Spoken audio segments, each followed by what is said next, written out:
It's AJ. And Dar. Here we are, deep skydiving, Skeep diving. skeep diving, Yeah. deep skydiving, ladies and gentlemen. Welcome to Deep Sky. Oh, she got. Go ahead. I don't know. That's Go ahead. not Do it really. again. I missed it. I don't have much more. Than Oh, that. all right.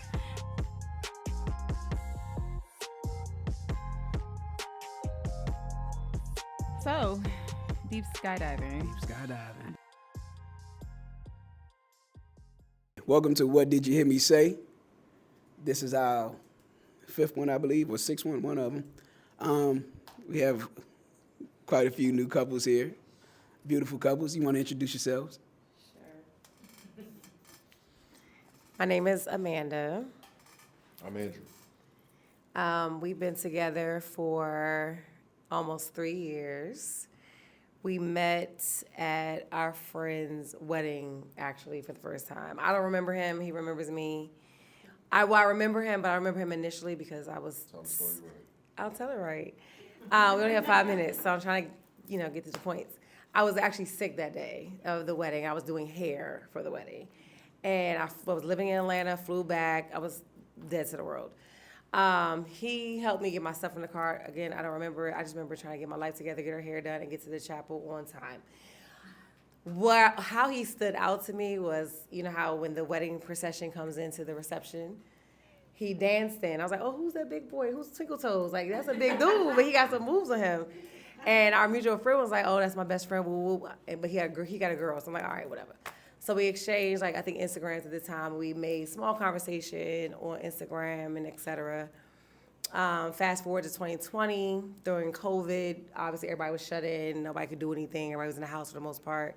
Our mutual friends have a pool. So they threw a pool party for our friend's birthday. And we have been communicating here and there on social media. And pretty much since the pool party, we've been inseparable ever since 2020. So yeah, that's our little short story. Nice. What's your story to say? She got 98%. It's pretty accurate. 98%. That's the gist of it for 5 minutes. That's the gist.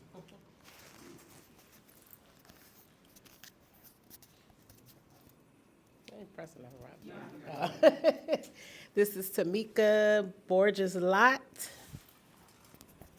Ronald Lott. Okay. Listen, okay. So we've been together for 19 years. We've been married for 15 years. We met, over 30 years ago. Tamika moved to my neighborhood. Was you still in junior high or you? So she moved to my neighborhood when we were in junior high school. We went to the same high school. I'm a year older than her. We got disconnected through my 7-year period of incarceration.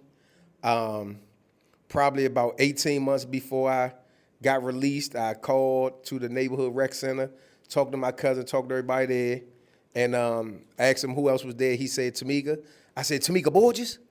And he was like, yeah. So I, asked him to put her on the phone. So I just checked in with her. Hey, Tamika, how you doing? She was like, I can't believe you been locked up. So I asked her, could we keep in contact? Told her I'd be coming home soon. And that sparked, or that was the, initiation to where we are now. 2 kids later, she has a bonus son. And, it's been an amazing journey to be the point in our relationship that we are now. There's some things that I would change, but none of it has to do with her. So, that's it. That's pretty much right. I was going to say ladies first, but you got a bite. Go ahead. Okay. Juan Wilder, and this is... Melanie Wilder. Okay, we've been together for 22 years, married for 21, have 3 sons, Juan, Jacob, and Jordan, and just so happens that Dar is our barber. But no, seriously, I guess we're telling our story. I met her via pictures. I saw her senior pictures. You know how they can glam those things up, but she was more beautiful in person. I met her at her uncle's church, and her aunt made a comment when I came to the church and said, "Man, he'll be good for Melanie." And the rest has been history. Met her at Thanksgiving of 2000. We got together in January of 2001, and we got married in March of 2002. And so she was 18, I was 20. And we've been together ever since, like two peas in a pod. Anything you want to add to it? I kept all the stuff out that you gave me. You did perfect. You're perfect. And nice to meet all y'all. Honored to be your friends. My name is Kelsey. I'm Nick. Me and Kelsey, we met, I guess you could say, through Instagram. She was somebody like, we didn't go to the same school or anything like that, but I had people that knew her, and she was always somebody I seen on Instagram that I had my eye on, I guess you could say. But at that point in time, my friend Josh, he would tell me like, nah, like you don't stand no chance, none of that, cause she had something going on, whatever. I guess I had something going on, and both of that didn't work out. So I got my shot, and I cashed it, I guess you could say. But yeah, our first date, it was kind of like awkward. We both two awkward people, so it was awkward. Not even awkward, shy. Yeah, we both shy, so it was a little awkward. But after the first one, we went on another one. We both felt like we should give it another shot. And after that, it's been great ever since, I would say. And we've been together for 2 years now. I just was going to introduce myself again. This is Dara.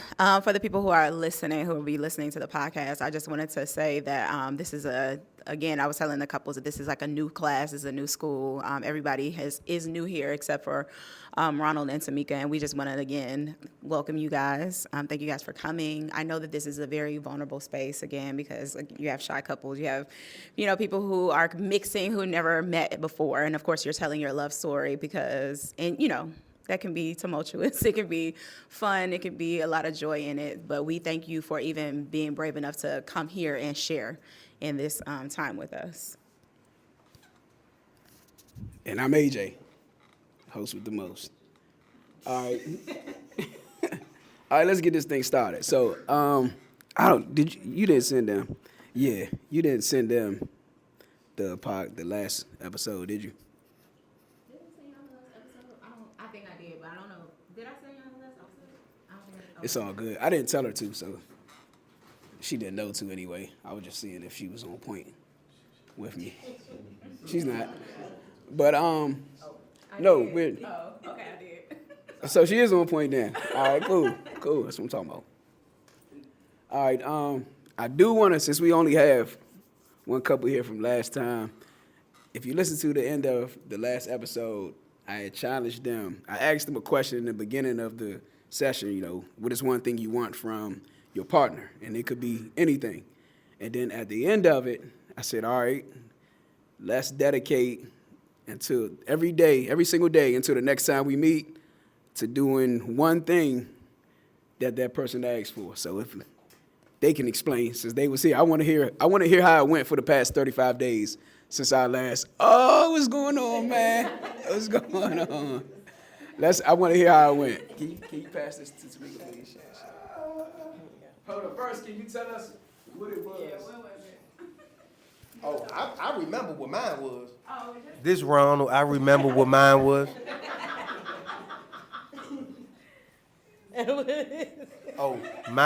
Mine was for Tamika to allow me to finish a thought, or allow me to complete a sentence.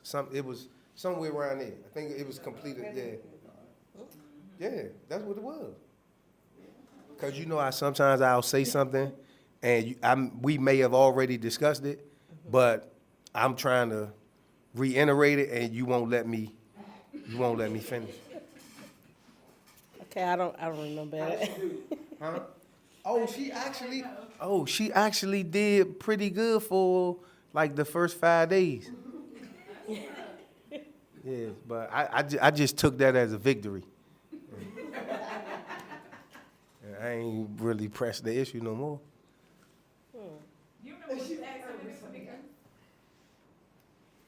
It was more so, we had this beeping going on in the house.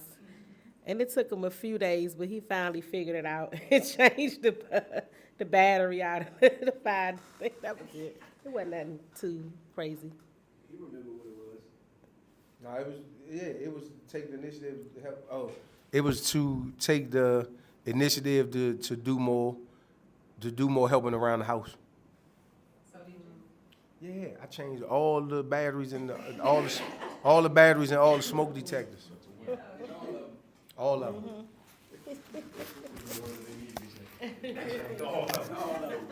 So if they gonna go dead, or they all gonna go dead at the same time. I changed all of them. Did you notice any change? Like, did you have to badger him, ask him anything like, hey, this needs to be done repeatedly? No, he was determined to make sure he got the batteries and did that. That was it? Oh, you got off light. You got off light. 30. So this is what I want to do, because we're going to continue it, because the idea of this is we want to build stronger relationships. Relationships could always get better, right? And I just feel like, and I'm guilty of this myself, you know, we think about ourselves a lot in relationship, and so we might not be intentional always about catering to the other person, you know, not even noticing that it's going to cater to the well-being of myself also, like to this relationship. So one thing again, I want to ask this again, and you could just write it down on that little, what's those called? These. The sticky notes. One thing that you would like from your partner, maybe if it's something you're lacking, or maybe it's not something that you're lacking, maybe it's something you just want to add to the relationship. I don't know, it could be anything. One thing you want from your partner. And it's going to be the same thing, you know, for the next 30 days or whenever we meet. Just be intentional about doing that with your partner. And we don't have to discuss it now. We can discuss it later. Something might come to your mind as yeah. And for real, if you don't want to, you don't have to discuss it here. You could discuss it on the ride home or something. Like, yeah, we don't need to know all your business. It could be, yeah. All right, so I didn't plan this, but since we do have 3 new couples, I do want to go back. We have 3 new women, and I wanted to give the men a chance last session to rebuttal what it was that the women said. I just gave her the okay to record little bits and pieces for her. So I don't have the clip because it was on the last slide, but I think Dara can break it down. Can you break that down? Because you did it so eloquently, I can't repeat that.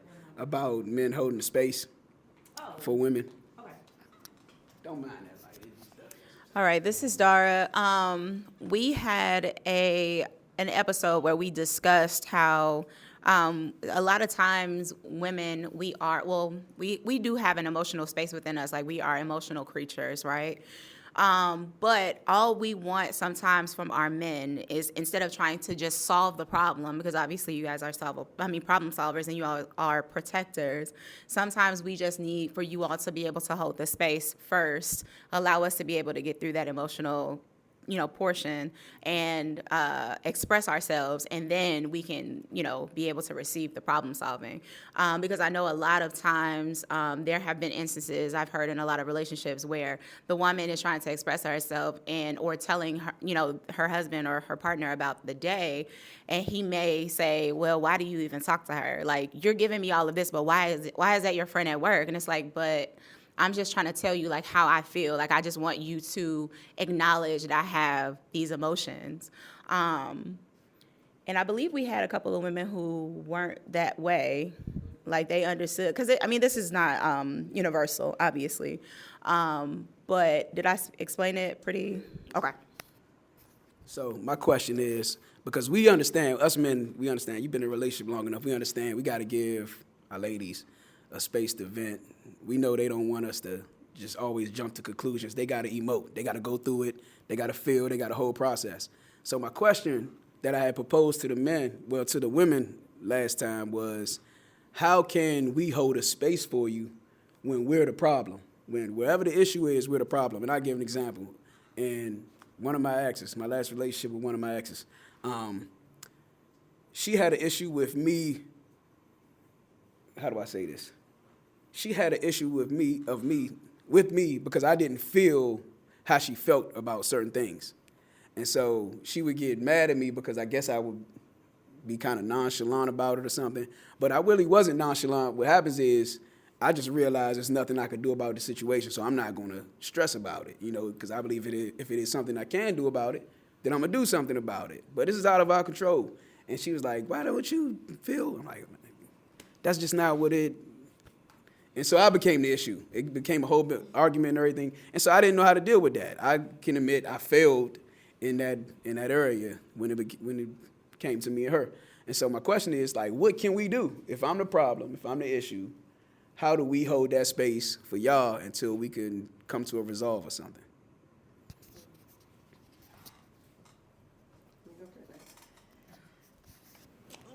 Okay, so I'm gonna start by saying that I'm very direct. Oh, Amanda, this is Amanda. I'm very direct and sometimes straightforward, so I don't mean any offense to some things that I say. It's just I don't really have a filter. For me, I'm that woman who, I'm both. I'm kind of emotional and I'm kind of logical at the same time. I could be in my feelings and then I'll be like, okay, let me figure this out. I'm a planner. I'm used to working on my own, dealing with my things on my own, fixing things on my own. So I really don't necessarily look to him for him to fix certain things. But when he is the problem for me, I just need him to be quiet half the time and not make it about him. A lot of times he thinks that a lot of my emotions are a direct effect of something he may have done, or, and this, I could be wrong, so I give him the chance to correct himself, but also feel like when the problem is not him, and I don't want him to fix it, then he has a problem. Like, what do you want me to do? How can I make it better? I'm like, yo, there's nothing you can do. Like, there's nothing you can do. But I'm the one that needs to be just left alone. Like, let me breathe, let me simmer down, let me count to 10. Because usually after I then went off and had a whole temper tantrum, give me about 15 minutes, I'm good. Give me a drink of water, I'm good. Like, I don't need a harbor on it, depending on how big the situation is. But most of the time, I just need to be left alone. I don't want to be touched. Don't breathe on me. Don't say my name. Don't ask me to do nothing. Don't ask me my opinion on anything. When I'm pissed, don't talk to me. Just leave me alone. Simple. And let me have my moment. Is he supposed to respond at this point? He's ready. He's ready to go. Like,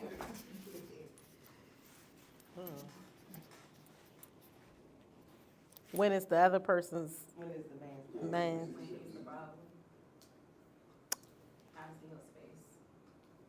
Yeah, I guess this space. Oh, this is Tamika.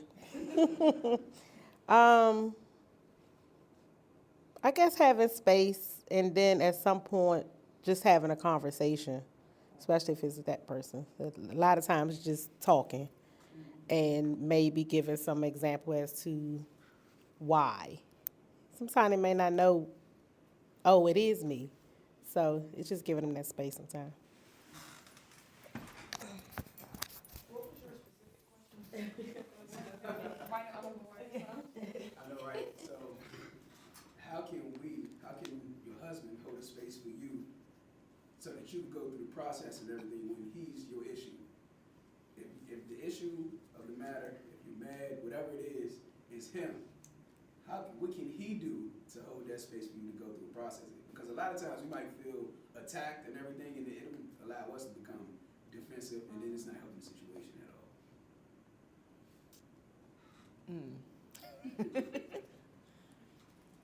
all. This is Melanie. Let's see, how can he hold the space? I think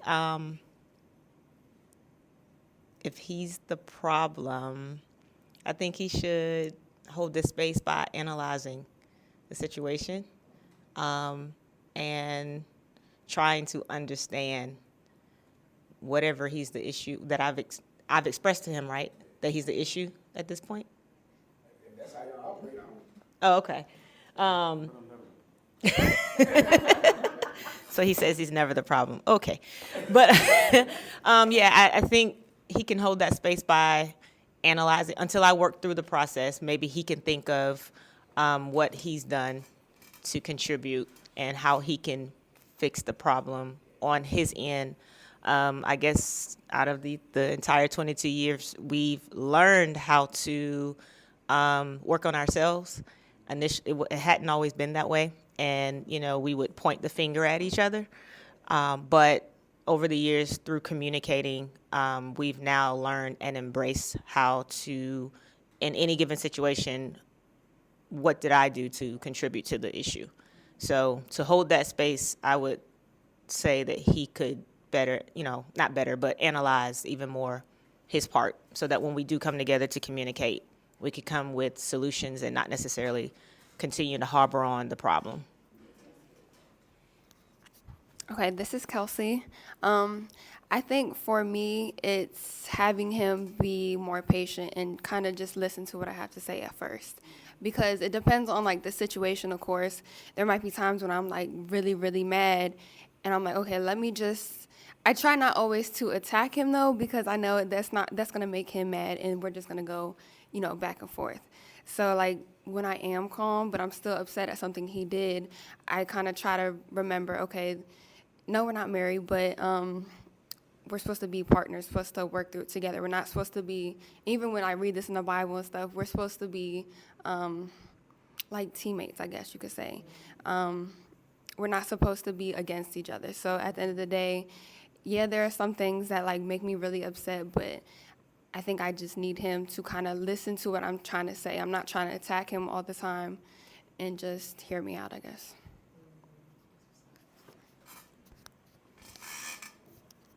This is Dara. I'm learning a lot. Just, you live life long enough, you start learning stuff, right, y'all? And what I'm learning mostly is that anger is such a personal thing that even when I'm having an issue with my guy, even when I'm, like, upset with him, right, there is a way that he can hold a space by just like first of all, what Amanda said, in dealing with it myself, right? I'm obviously mad. Like, there's a reason why I'm mad. It could be that he just came in the door and I'm irritated. Like, why are you here? So I have to then, like, work through that. So I understand what you mean when you said, I got to take a few minutes. Like, just give me a few minutes. So that's one thing, like, giving me my space. But then also, like you said, Lady Mel, it's a matter of analyzing. Like you said, Kelsey, it's a matter of being able to just acknowledge that there is something happening. Like, I wouldn't want to be in a relationship and he's just avoiding me, or he knows that I'm upset, but he doesn't even try to, like let's work together to figure out what's going on. Like, because I'm very much that person. Like, if I know that the person who I'm around, the energy is off, because you can feel it. Like, you're obviously not in a relationship and you don't know that I'm mad. So if you act like, where are the cups, babe? Like, like nothing's happening, that's going to piss me off even more, because it's almost like you don't, like, we're sharing in this space together. You don't even care that something is not right with me. You know what I mean? Even if it is personal, like, even if it's something that's going on inside of me, like, what's happening with you?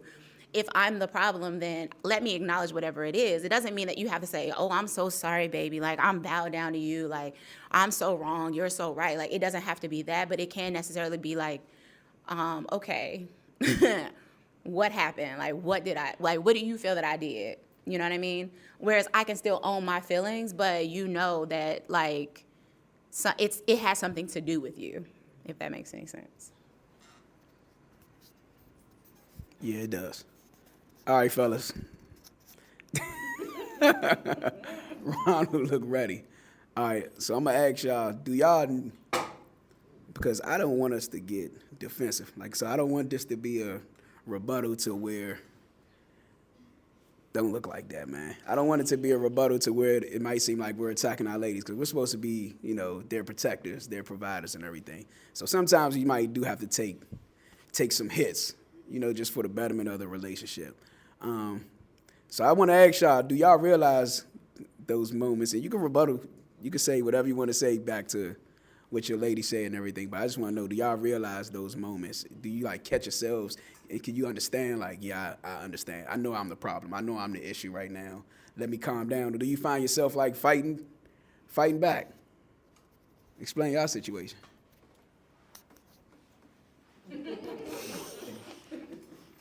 This is Andrew. So I absolutely understand those moments.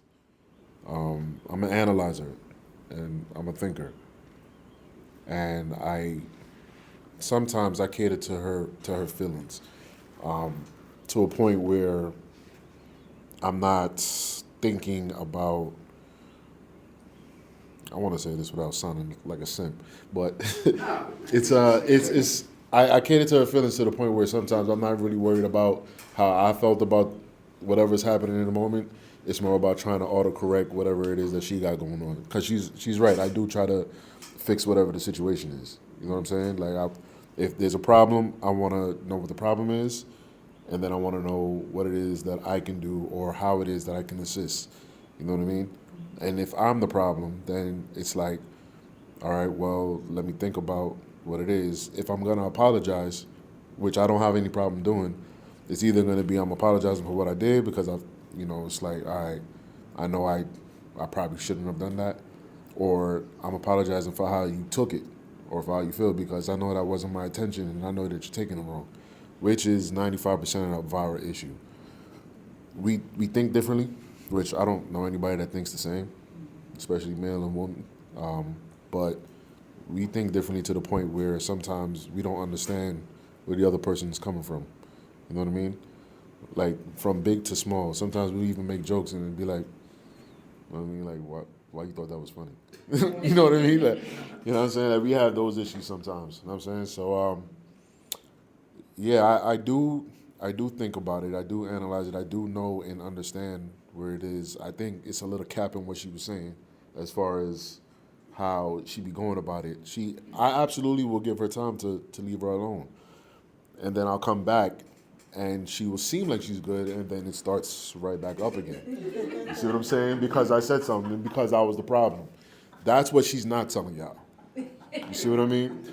But it's not one of those things. It's not, we don't have a problem of lack of awareness. Because she knows when she pissed me off too.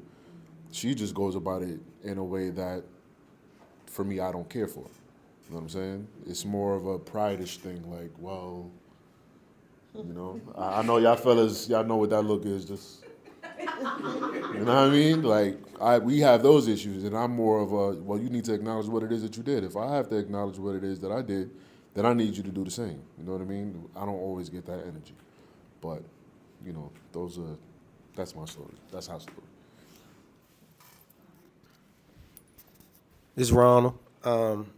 For me, it's I've been everything,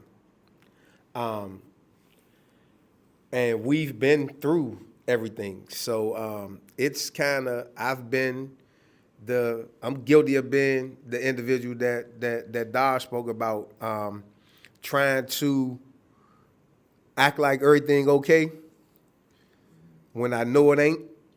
I also know when she's pissed off, I know to stay the hell away from her because especially and again, nobody's perfect.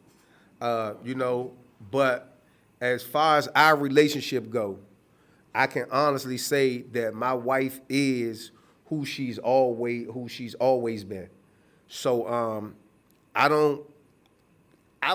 been the problem. I've been the cause, of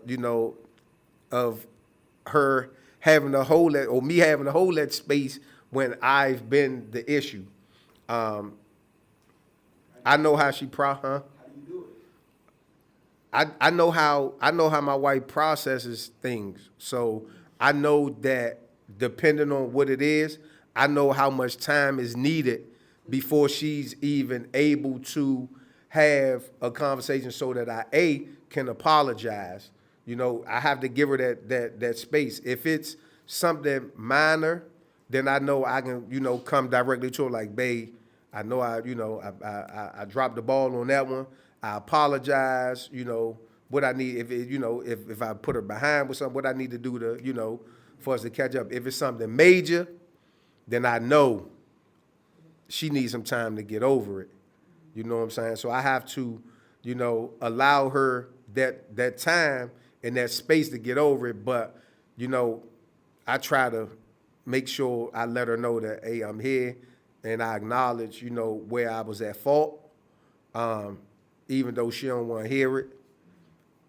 She like, dude, just get the hell away from me, Or it's like, oh, you really think I'm playing? Like, you really gonna act like ain't nothing going on, So, it's been a lot, with us, it's been a lot of, trial and error, a lot of trials on her part, a lot of error on mine, that's helped us grow to where, I can put, we can put all that's like back there is in the rear view. So now it's easy for me to hold the space when I'm the issue because it's normally something either with the kids or something around the house. So, it's nothing where I've really got to back all the way away from her and give her that time to process everything. So.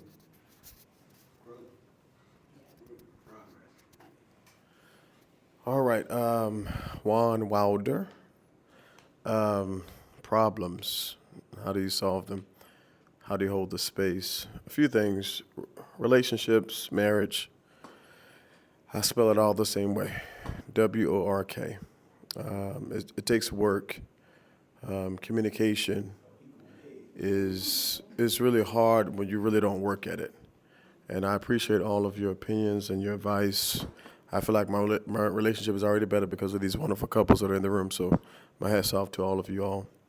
No matter where you are in your relationship, you add value. So thank you for that. For us, for 22 years, it's been a lot of work. And dealing with me is a lot. Amen. I'm sorry. I'm a little churchy. But it is, I'm a get to the point kind of guy. And I've tried to take that into my relationship, and it just didn't work. And even if I know the answer to the problem, it is my position, because I've studied her, to sit there and listen to her, say what she got to say for 20 minutes or 2 hours, get it all out. And I already know what I'm going to do to fix it. But I've learned to let her say what she got to say. And usually by the time she finishes her 2-hour talk, she gets to the solution that I knew in the first 5 seconds. But there's something about how we communicate that is different, that still brings us together. We complement one another. And so I don't like to waste my time, but no time in a relationship is ever wasted. And I've learned how to value her opinion, value what she say. But it took me, here it is, 22 years to get there. And it's still a work in progress because of the fast-paced lives that we live and the things that we do. Outside of having these kind of conversations, our time we're really fighting for the balance of just spending time together today. From 3:30 to 6:30, we said we're going to spend time on the couch just watching TV, hanging out, because we know we had to be here tonight. We don't get a whole lot of free time. And so I said, but let's just talk. She said, I said, let's sit in the room. She said, but there's no TV there. I said, we don't need a TV. Let's just talk. And she's like, oh, like that's different. But it blessed her, and in blessing her, it's going to bless me. Hey, hallelujah. Amen. So I've learned that. So study your partner. Make sure that you seek to understand, and then share it differently. If you can find a way, sometimes it's not just what you say, it's how you say it. So I'm finding ways to speak to her differently, to the point to where she can understand, not just hear me, but I want you to understand where I'm at. And if I'm the problem, sometimes it's hard for us men to accept that we are the problem. But once we finally swallow that pill, then it's a matter of us getting to a place to say, okay, how are we going to fix it? And sometimes it's not important that we fix it. Sometimes it's more important that we just simply acknowledge and listen. So thank you.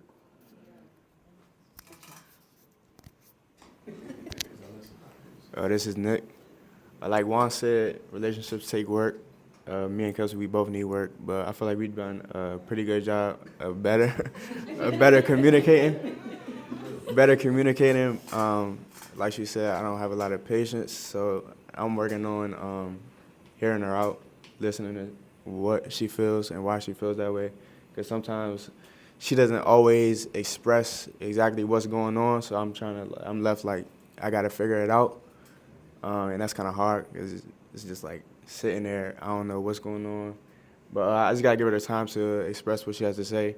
And then it does take a while for me to realize, oh, this is what I did, this is what she's upset at, and I got to sit back and think, oh, all right, yeah, maybe she is right, and and things like that. I just need to analyze the things that I do and see why she feels the way she does, because she does. Sometimes it takes her a while to get it out, but yeah.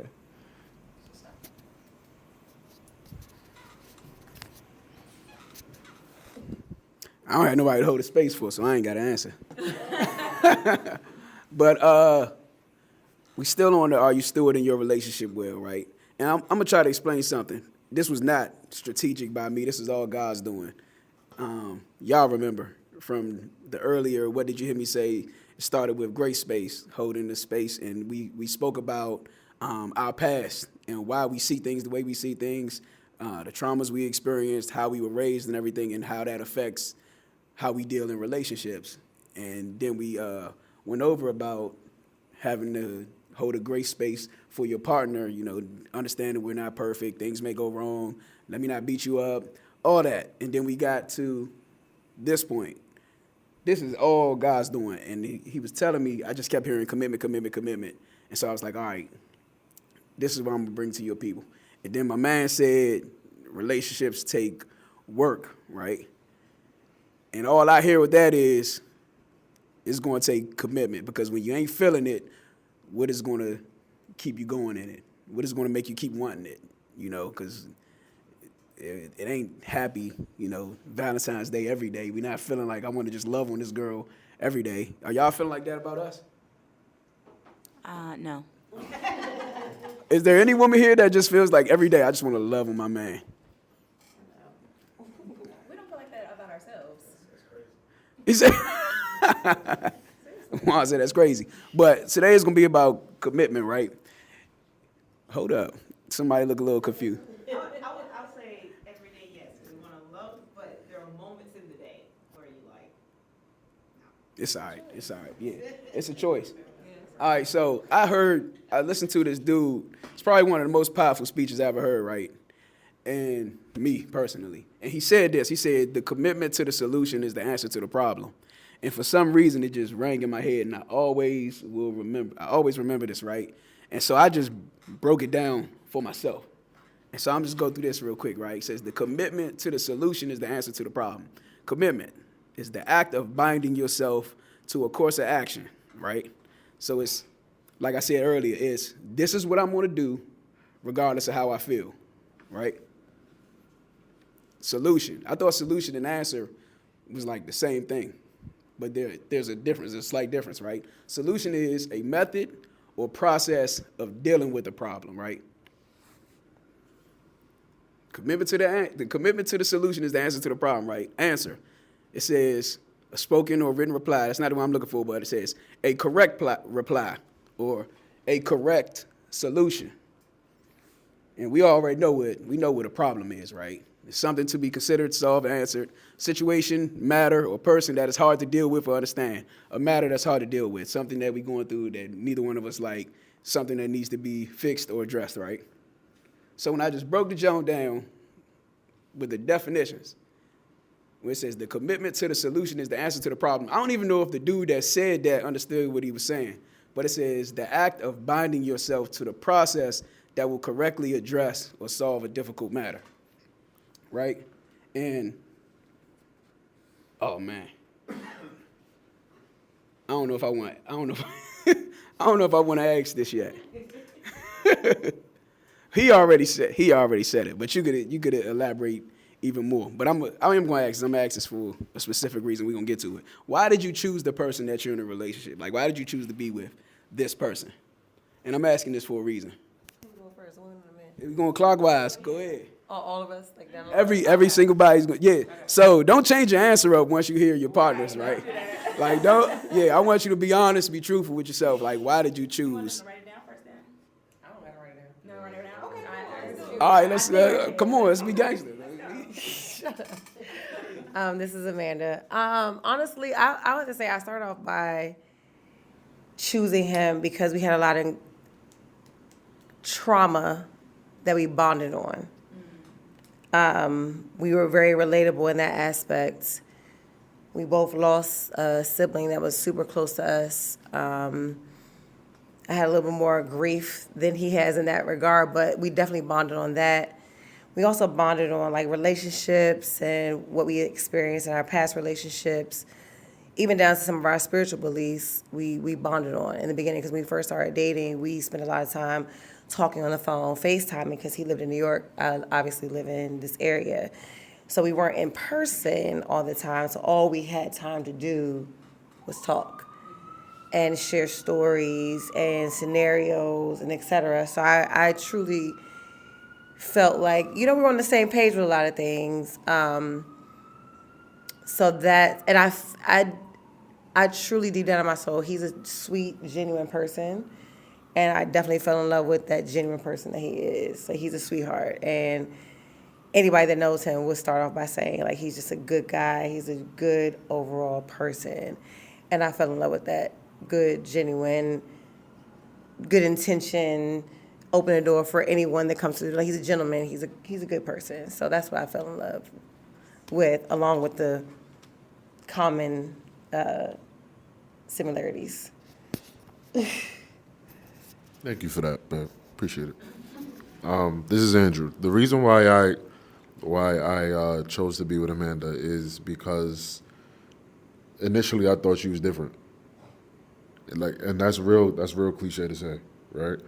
But when we first started talking, like on a serious level, or I don't know if you can call it a serious level, but like when we started to be inseparable, like it was literally just different. It was really euphoric. She was refreshing. She made me happy, simple. Like it was peaceful and it was happiness. You know what I'm saying? I remember that. And it's now where I'm at right now. I don't try to, base that off of why I'm still choosing her. So it did kind of change within our relationship. The reason why I'm choosing her now is because even back then to now, like I always see the growth that we have made together and the growth that we choose to push each other to make individually. You know what I mean? I also see and I know and understand that she's worth it. You know what I mean? There's a lot of trials and tribulations that have progressed within the relationship, but I wake up every day choosing her because of those things. It is a little bit of the past, but I don't, like I said, I don't base it off of all of that now. It's more off of just me knowing and understanding, like, yeah, she's worth it. You know what I mean? And we're gonna grow. So. Mine's a little different. This is Tamika.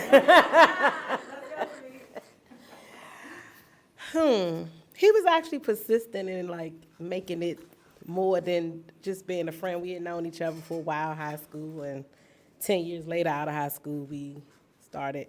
Simply because I just wasn't in a relationship and it just happened to be. I mean, honestly, and even when we got married, it was still like,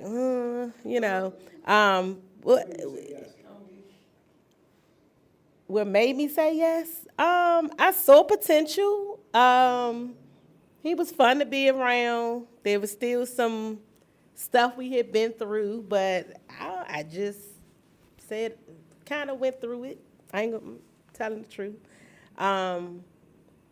It took a while for me to get where I am with him in reference to, we like grew into where we are.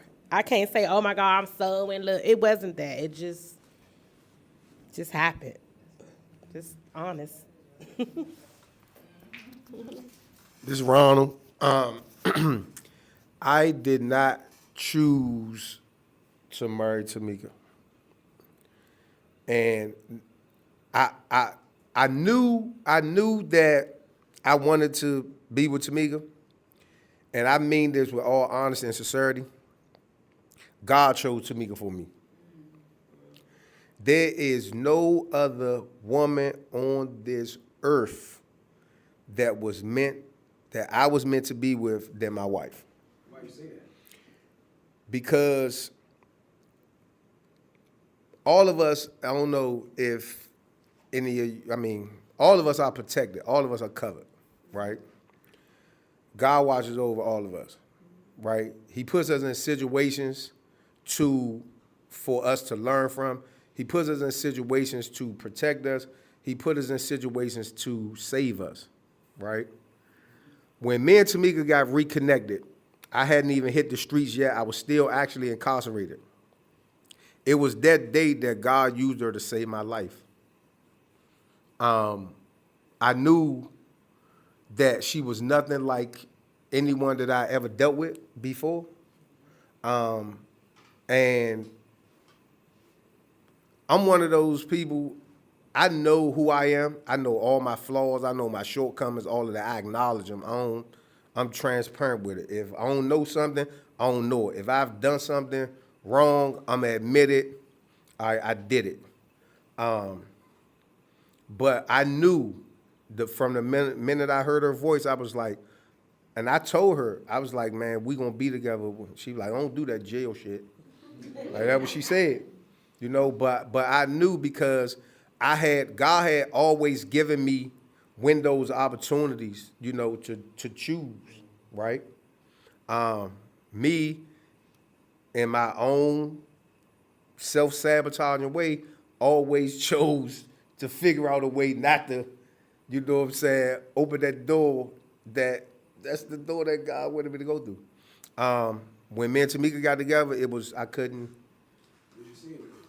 Huh? What did you see? Everything, I saw everything in her that I didn't see in anybody else. Not my mother, not no women that I was in past relationships with, none of that. I saw her humbleness. I saw her commitment to the things that she cared for, the things that she was involved in. I've never really done things the right way, right? And my wife lived her life the right way. You know what I'm saying? If it's an elderly person that's in need, she gonna be there. She ain't gonna walk past them. You know what I'm saying? If it's something that she can't afford, she ain't gonna rob Peter to pay Paul just to get it. It's like this how we gotta go. This who I am. That's why you gonna always hear me say my wife has never wavered from who she is. And it's like, I can't explain it, really. You know what I'm saying? Like, I can't explain it. I just know that I wouldn't be here if it wasn't for my wife. You know what I'm saying? Right there. We wouldn't be here if it wasn't for us. Like, This is Juan. Her inner beauty is what piqued my interest, outer beauty piqued my interest, but it was her inner beauty that really stole my heart. And she's a God-fearing woman at the age of 18. Well, at the time, she was 17. Y'all pray for me. People tease me all the time. So, man, she was 17 when you pursued her, but I was only 19. Is that wrong? Yeah. But anyway, that's all right. So she was just a God-fearing woman, and I was a PK, preacher's kid, but I wasn't living, that kind of life. But seeing her and conversing with her, it really gave me a sense that this is someone that I can actually spend the rest of my life with. If you're looking for somebody to raise your kids, all that.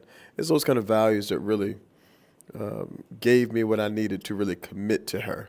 And I thought that everything that she was, in a sense, as a person, was enough for me to say, you know what, I'll forsake everything else just to pursue that. And then she was a virgin, and let me just be managed for a moment. I'm like, nah, I bet I can get that. You know what I'm saying? And so that's how I jumped in the relationship, thinking I'm gonna get it. And then she was like, no, I'm still, hold on to, no matter what I did. She was like, no, this is, God and my husband. So So I did. I married her, doing it because I said, well, if I can't get it, not marry you, I guess I'm. So that was one of the many reasons. But I'm the only man that she's ever known. You know what I'm saying? So all of those things is what really attracted me to her. But how she presents is how she's always been. And if there was any mess in the relationship, it probably started with me, but it ended with us. We worked through it together. All right.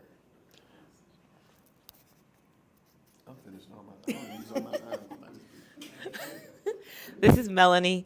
Why did you choose to get married? So I chose Juan because I definitely did not choose him because of Don Juan, although that's what they called him, and that's what he had on his license plate. I looked at it like Don Juan, but anyway. So I chose him because from the moment I met him, he was a leader. He showed leadership qualities, and I had already set standards for myself as to what I was looking for in a husband.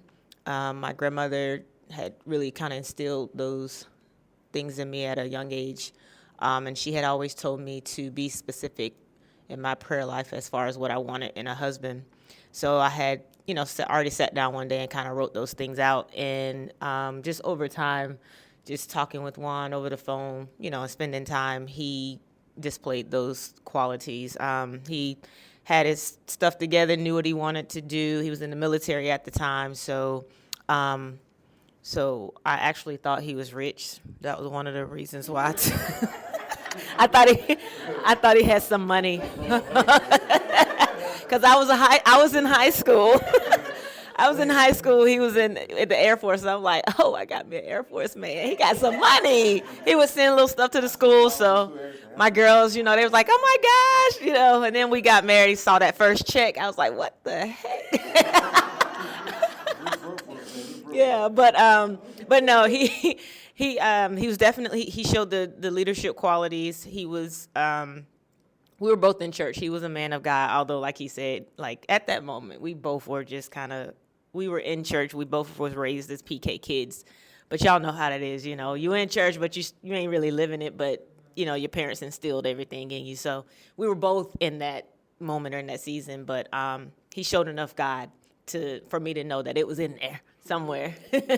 So we both had the same, beliefs, and we kind of grew up similar. Although we were very different and still are very different. And he was a gentleman and knew how to treat a woman.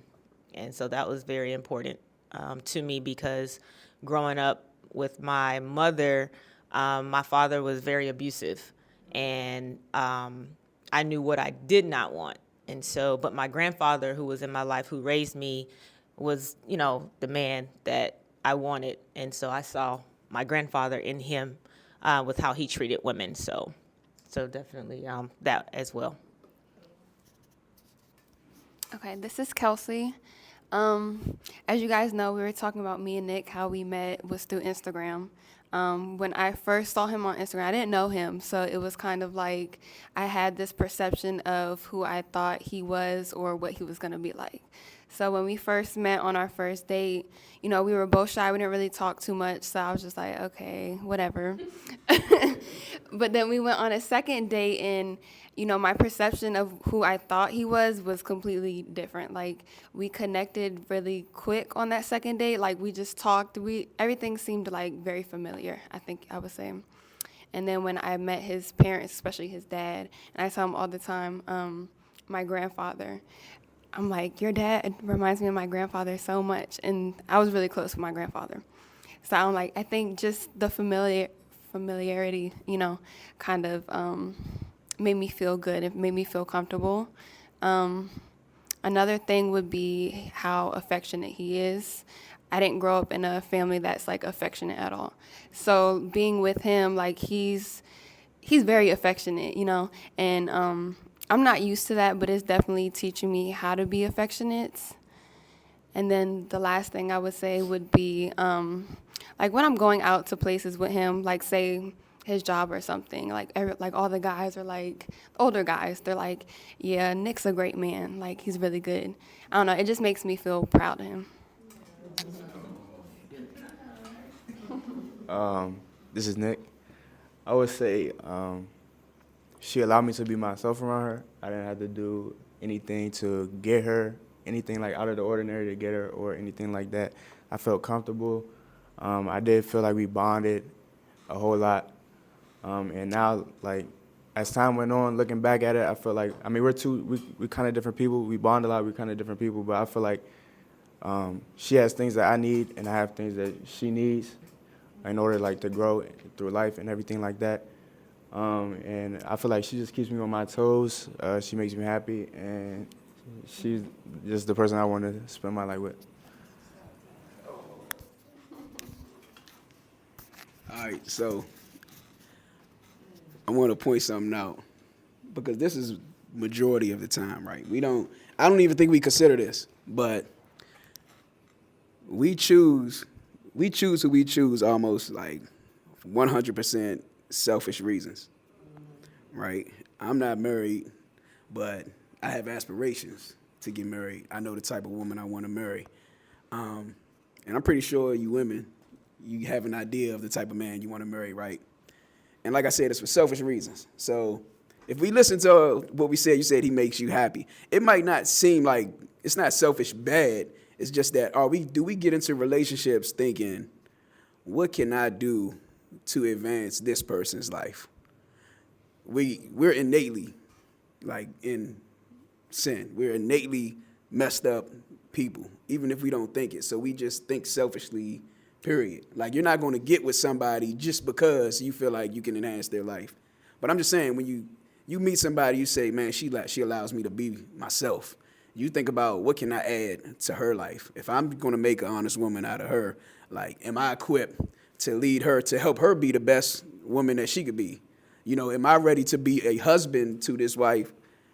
Am I ready to be a wife to this husband? And that's why, man, I'm not married. Every relationship I've been in, I don't say I have failed relationships because I'm cool with everybody that I talk to, but we're not together. So I guess you could say that's a failed relationship. So I'm not married, but we got 2 married couples and 2 maybe future married couples. I don't know. But that's why I want to talk about commitment now, because we got in these relationships with selfish intentions. Like, how did that change, and are we going to stay with this? I'm not saying relationships are a problem, right? Because the thing said, I'll just go back to it. The act of binding yourself to a process that will correctly address or solve a difficult matter. We go through difficult matters, guaranteed, right?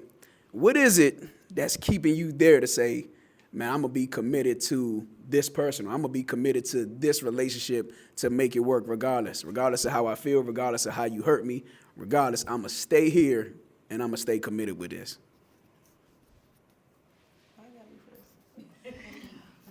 This is Amanda. Hold up, let me ask another question. Okay. Are you committed? Answer that first. Like, are you committed? Like, not no 50%, 70%. It's just yes or no. It's Amanda again. Oh, that's tough. And I'm gonna leave a little gray area, I guess. But in some days, I'm yes, 100% in. Some days, I'm 100% out. And the question is, what is keeping me committed, or what's keeping me like going? Is that what the question is? Yeah, go ahead. I guess I could say this is somewhat of a selfless reason. Somewhat, I can feel his eyeballs on my side of my face right now, but I feel like I'm pushing him to be better, like to hit certain goals, certain objectives. He might disagree, but this is my viewpoint, obviously. When we first started dating, everything was all roses and all that good stuff. And then when life conversations and planning started to come up, we did see things, in my opinion, night and day, like completely different. I'm a planner. I think ahead. I'm always thinking about like what's going to happen tomorrow, what's going to happen 10 years from now, what's going to happen 5 years from now, what are we going to do about this, what are we going to do about that. And he's more, in my opinion, more so right now, like, we got time. It's all good. We good. It's fine. I'm like, nah, I'm about to be 40 years old, so we trying to do some certain things. Like, we need to start hitting the points. So it's very tough for me to sit here and say that I'm always committed to moving forward in this relationship, because I'm not.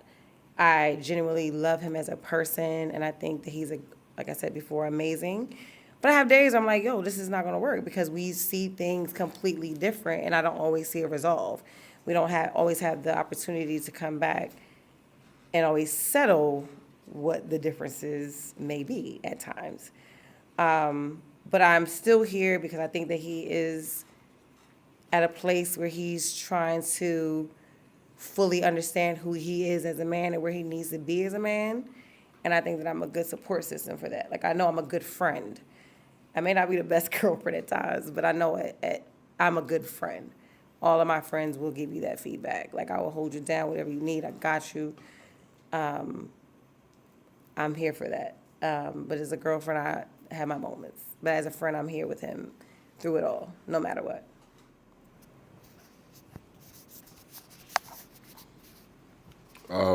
This is Andrew. Which one you want me to answer first? Which question?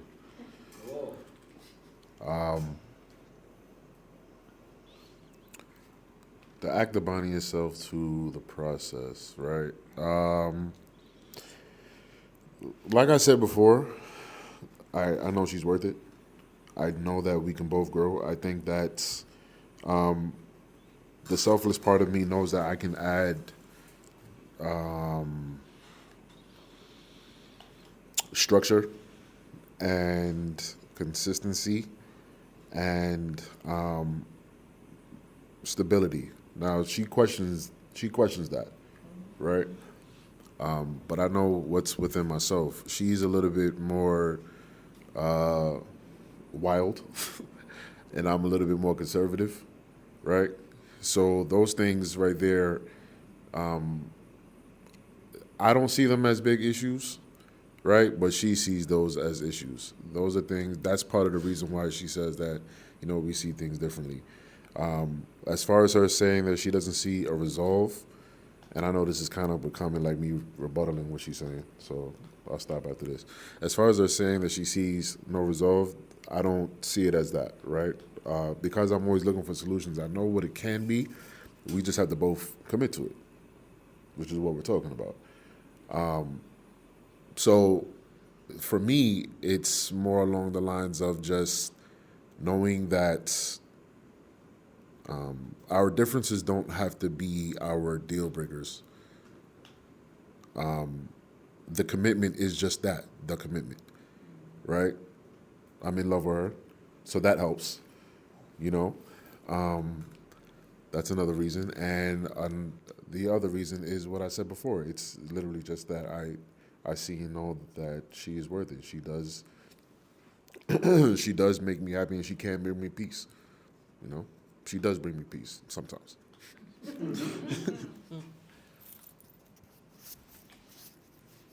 So why we staying? What, say the question? I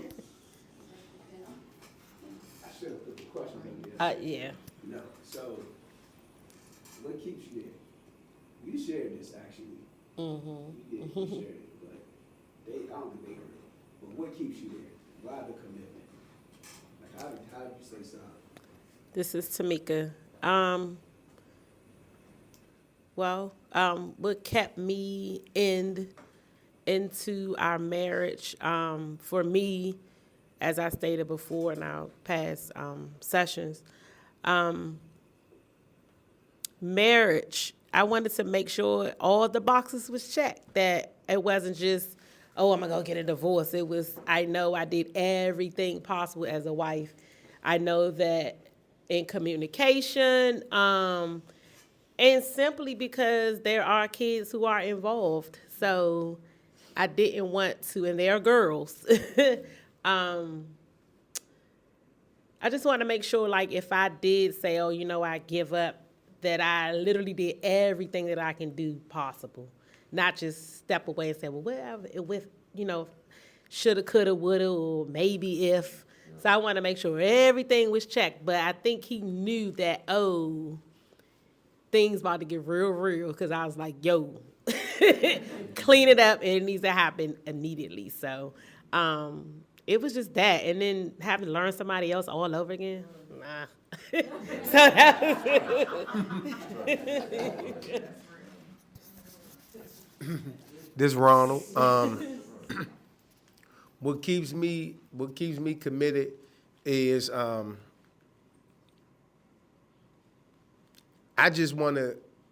I just want to be to and for my wife what she's been to and for me. When, like she stated, she didn't have to.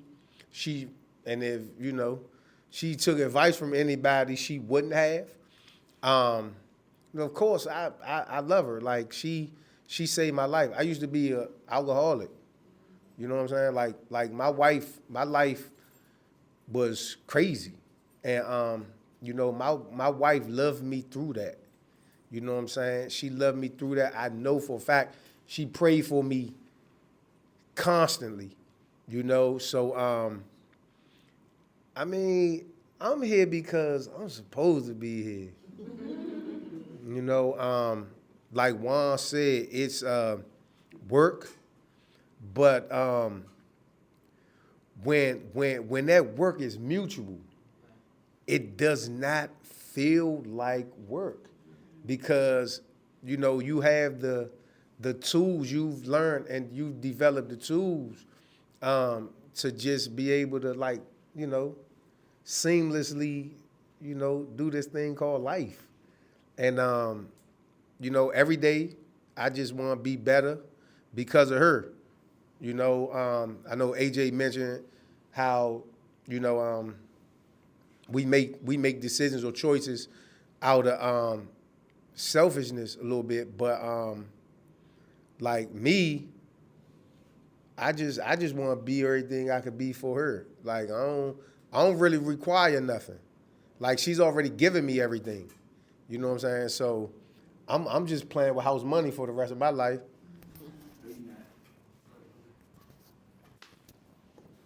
All right, this is Juan. A few things. Faith, keeps me there. Faith is strong. Family, finances, two or more incomes is better than one, right? Fun, I believe. Fight. I'm really committed to the fight kind of person, where I'm not a quitter. And because of that, personally, I'm just not one that's going to give up on something that I said yes to. A yes that I give will always carry me to my grave. I'm that committed. Even if we've gone through stuff, we've been through the most.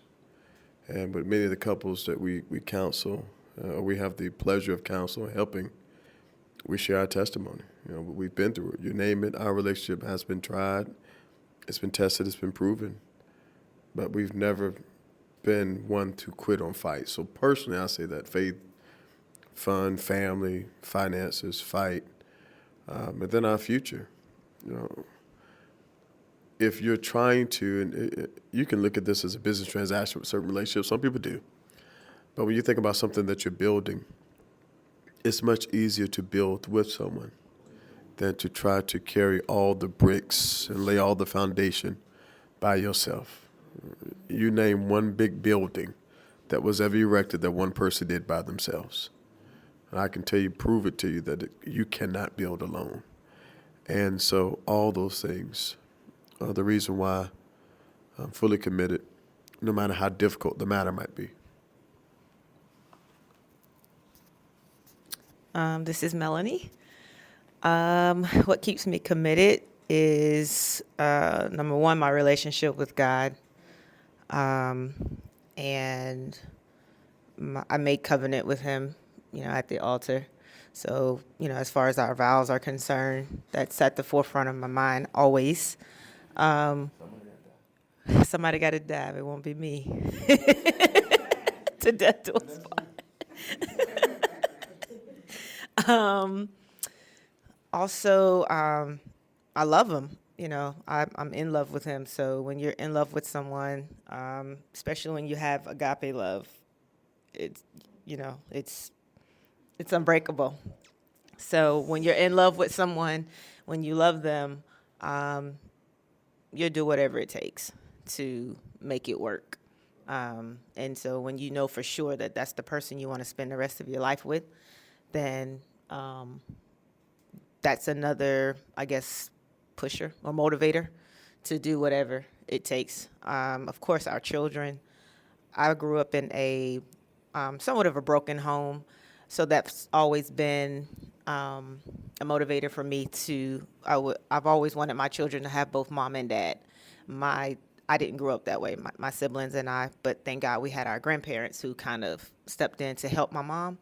But so just keeping that in the forefront of my mind too. And of course, now that we're pastors, people are counting on us. Our congregation, they're counting on us, and that matters to me. So it's a joy to be able to display in front of them what a godly relationship should look like, what works look like, and to be able to be transparent with them, to share with them our testimony that if we can make it, anybody, surely you can make it. So definitely, like I said, our congregation is a motivator too, because they're counting on us to be there for them. Can you ask the question one more time? Oh, sorry. What makes you stay? Why are you committed? This is Kelsey. First, are you committed? Okay. I would say I am committed, but there's one thing that I do think about a lot is that, God has a plan for us. And, I forgot to mention this too. I don't know. That's important though from the last one, but Nick brought me closer to God. Yeah. So he brought me to church with him, and I've been going since with him for like a year now, I think. But one thing I always think about, though, is God has certain plans for us, and we think that those plans are going to work out the way we want them to work out. So I can say I'm committed to Nick, but if that's not what he wants, then I have to kind of accept that. Because, there's times when I pray for him because there are things that me and him both lack in. I might get frustrated at him because he doesn't do this, even though I do it, but he doesn't. But I also have to give him grace because we didn't grow up the same way. And then the whole thing with God, sometimes I have to just pray to him to make Nick the man that I need him to be, even if that's not with me. Because I might be here to help him grow the way he needs to for somebody else, and I don't know that. So I guess... And I don't like it, but it's not my choice at the end of the day. God is going to do what he has plans. But am I committed until God, I guess, tells me or shows me otherwise? Yes.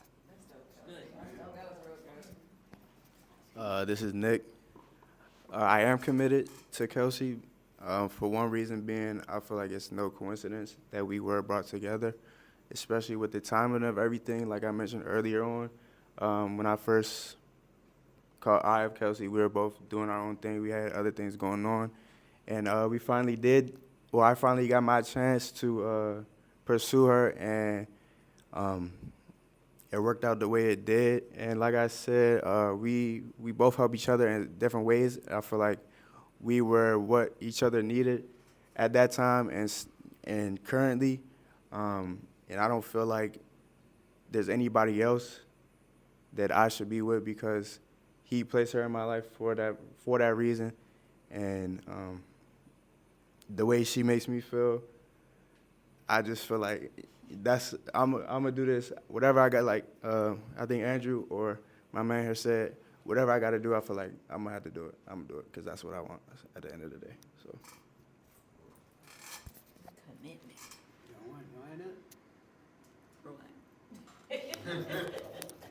Well, I'll say this. In my past experiences, I was committed. And men, it's very rare that we leave relationships. Like, I feel you. Like, regardless of how the woman feels, like, we try to fight it out. Even if we're wrong, whatever, we try to fight it out. We want to stick it in. It says 80% of divorces are initiated by women. And so I get it. Right. And it's a whole nother dynamic when it comes to us and our relationship with women. I don't want to speak on it just yet because it's not the time. But my relationships, I think I only been in 2 real relationships in my entire life. Right. And I broke both of them off. And the only reason I did it is because of some what Kelsey said. God showed me that this wasn't it. Like, I desired to be married, and one of them, I mean, I was fully committed. I mean, I changed my life all the way around for this girl, but it was definitely an assignment on the enemy that literally almost cost me my life, freedom or my life, like life or death situation. And so God showed me with that situation, he said, it's not beneficial for either one of you guys, and this has to die right now. And I ended up having to cut her off, and I don't believe in cutting people off, but he said, you got to cut this spirit off because it's going to kill you. And that's what I had to do. My last relationship, God told me, he put me on assignment with this young lady to help her. And I thought, because we gelled so well, me being selfish and everything, I was like, man, this is somebody that I'd love to have by my side just because of her calling. Like, she was strong. She was strong in God. And then I got romantically involved with her, and then we went through hell.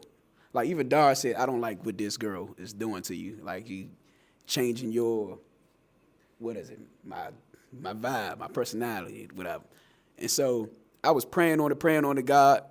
I'm saying this because we commit. Like, even, that's why I applaud you, because even her, after her saying, some days I'm like, some days she wanted to throw it away, some days she committed, and you was like, nah, I'm here 100%. Like, I know some men that answer would have changed after that. They'd have been like, well, damn, I feel like if she don't want it, I don't want it then. But I applaud you for that, and I'm saying that because with the young lady, she almost took me to the point where I started to look at people around me differently. Like, I started going back to that negative space in life, and God was showing me, like, yeah, this ain't it. This is not how it's supposed to be. And at this point, neither one of you guys are beneficial for each other. You hurting her, she's hurting you, and this thing has to end. You know, she's my child also, and this is not how it's supposed to be between my children. Like, it shouldn't be no dysfunction to this point where both of you are destroying each other's lives. And so I had to cut that off. I had to end that. I had to decommit for that. And I wrote something down when y'all was talking, right? Like, we commit for selfish reasons and we decommit for selfish reasons. At what point in time, I'm not saying stay in a relationship that is detrimental to your mental or to your emotion or whatever. That's not what I'm saying. But our feelings and our perspectives, I said this, I'm going to say this often. Our perspectives are 100% concocted by our experiences in life, right? Like, because how you grow up is why you see things. That's why we see things completely different. She even said that with her and Nick. We have to understand, that's why you had to be here for the Grace Space one, right? You got to have that space to allow people to grow in areas, whether you feel like they're on your level or not. You got to give them space to grow in certain areas. My man right here sounds like, I want to be better. It's definitely going to take time, but he's like, you know, I want to be there with her. Like, I want to spend, at least where he's at now, I want to spend forever with her. But he's like, you said something. You said, we see things different and I don't see a resolve, right? That's what you said. The commitment thing is, it says the act of binding yourself to the process that will correctly address. Remember, answer means a correct solution. Giannis, how I'm going to say this? Sometimes we don't know the process that's going to be the correct solution. We got to go through things and get them wrong. This is what I love. When God told me something about Dara some years back, he said, you could get it wrong with her. And that made, because I never felt that you could get anything wrong with women. My perspective with women growing up was, you can't, they gonna trash you. They'll throw you away, they'll trash you, they discard you if you get it wrong. He was like, you can get it wrong with her. She has that great space. Like, she just loves people, and because you might have messed up or you're wrong, whatever, she doesn't treat you like, you know, like she's not quick to discard you. And because of that, it made me have another love for women, a different dynamic of love for women, and hold another great space for them. But you got to give this man space in that process. Maybe the process you're in right now might not be the right process. You might got to switch processes, because we got to find out what is the correct process to address this difficult matter. I'm not telling you to stay, and I'm not telling you to leave. But what I'm saying is, when you're committed, you got to be committed to a process, and you'll find out what that thing is. My man said relationships are work. marriage is work. They'll tell you the same thing. Y'all 2-3 years in, like, those are usually the hardest. Well, I can't say that, but I heard people say it. But those are usually like the hardest parts. People tell me like the first year of marriage is like, I can't count how many people told me this. The first year of marriage is like hell. Like, so I'm like, dang, so y'all was good. Y'all was together for 3 years before that, and then you got married, and then it was hell. Like, what changed? But it's a process. You gotta, and we're continually growing, right? Tomorrow is not gonna be the same as today. You're gonna have different issues. This might take a whole different process. You might face the same problem and still need a different process to reach a resolve. The thing is, you just gotta want to reach that resolve, right? And you said something. You said you with her because you can add that stability. Like, you feel like you can add that stability, and you said she doesn't. You said she doesn't feel like that, right? It's not that she. Well, that's true though. It's not necessarily that she feels like that, right? It's more along the lines of how I see Amanda, I will speak for her and say that Amanda feels like she got it already. She understands it, especially within herself. She understands everything, and I know that there's more to go. You know what I mean? Yeah. Like, this process that you're talking about, or growth, everything that you have said is stuff that me and her have spoken about. Or I've said, like, yo, this is what it takes. It's work, just the same. These are all phrases that I've used. So it's more along the lines of we see things differently. It's the perspective aspect. You know what I mean? That's why she would say that there's no resolve, and I would say that, well, it's just not finished yet. You know what I'm saying? Or we ain't there yet. Or, we're working on it. You know what I mean? It really boils down to our perspective and how they change, or how they're different. I'm gonna ask you a question, Amanda, because you say you don't see no. Sometimes you don't see no resolve. Nah, because this is real. I'm going somewhere with it. Y'all know what the law of entropy is, like of thermodynamic. All right, so basically, come on, man. Basically, what it's saying is like whatever ain't growing is dying. It's basically saying like if you leave something to itself, it's going to destroy itself. Like decay is going to happen. So it's the same thing with relationships. Like you got to apply it to life everywhere. If you're not growing, you're dying. If you're not working on the relationship intentionally, my man said they 22 years, 21 years, and it's been work every single year, and you got to choose that. Because the moment you say, I don't see a resolve, you stop working towards something. And then once you stop working towards something, you allow decay to start setting in. And then it becomes uneven. And you're supposed to, as the man, you're supposed to, I hope I'm not out of line saying this, you're supposed to have that stance that you have, like, no, I'm going to stand firm on this. I'm going to stand firm that there's a resolve. Because you're the foundation of it. You're the foundation of the relationship and everything, right? And that'll help her. You code? That'll help her feel even more secure when you do get to a point where she can't trust you, because she's going to see your endurance. She's going to see how you stood fast and you was like, this is what I'm going to do. I'm going to be able to provide this stability for her. And this is what I heard when you said that, because God had to deal with me just recently, like 6-7 months ago, about this, where I know that I could provide stability. I know I could provide these things for a woman, but I did not want to have that and that be what attracted her to me, right? And God was like, why? Because that's what you're supposed to provide that for her. She's supposed to see that in you. Like I'm thinking, I don't want her to want me because of what I have. I want her to want me because of who I am. Like, hey, God, like, I ain't who I designed him to be. Like I told him, respect your husbands, love your wives. Like you are supposed to be her protector, her provider. You're supposed to be her security. She needs to see that in order for her to have that kind of trust and have that sense of security in you. But he said something else. Both of them, Kelsey and Juan, said something along the lines of purpose. They didn't say purpose, but that's what they were speaking. He was like, what are you building? Or where are you going? And she said, God has a plan for, their relationship or bringing them together. I want to ask y'all, I didn't even plan to ask this, but I want to ask y'all though, like, what do you see a purpose for y'all relationship? Something greater than yourselves? Or even Your purpose could be, I always say this too, your purpose could be to raise children in the admonition of God, just to raise holy children, because I'm pretty sure Martin Luther King's father didn't know that he was going to raise Martin Luther King Jr. to be who he was or whatever. So your purpose, if you feel that that's your purpose, like you don't have no big aspirations or anything, whatever, but do you actually think of these things? Like, do you have a purpose for your relationship? Is it something bigger than you? This is Amanda. Short answer, no. I never really thought about it that way. I never looked at our relationship in that way as far as a purpose is concerned. I definitely was raised in the church and had strict parents and all that. And I know that God honors marriage. And I feel that whatever relationship I in needs to end in marriage so it can be honored by God.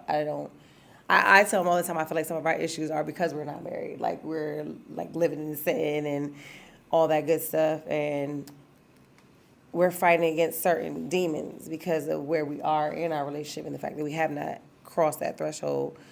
But outside of that, I definitely have never examined our relationship as far as it being a bigger picture, a bigger purpose than us just building a team together and building a foundation that can grow.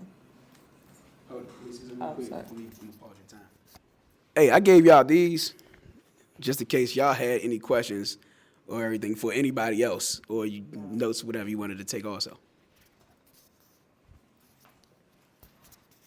This is Andrew.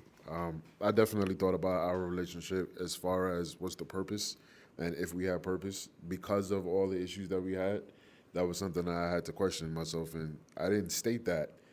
I didn't state that clearly when you asked why are you committed, but that is one of the commitments as well. Like, every time I hear the rest of y'all answer, I'm like, damn, I should have said that.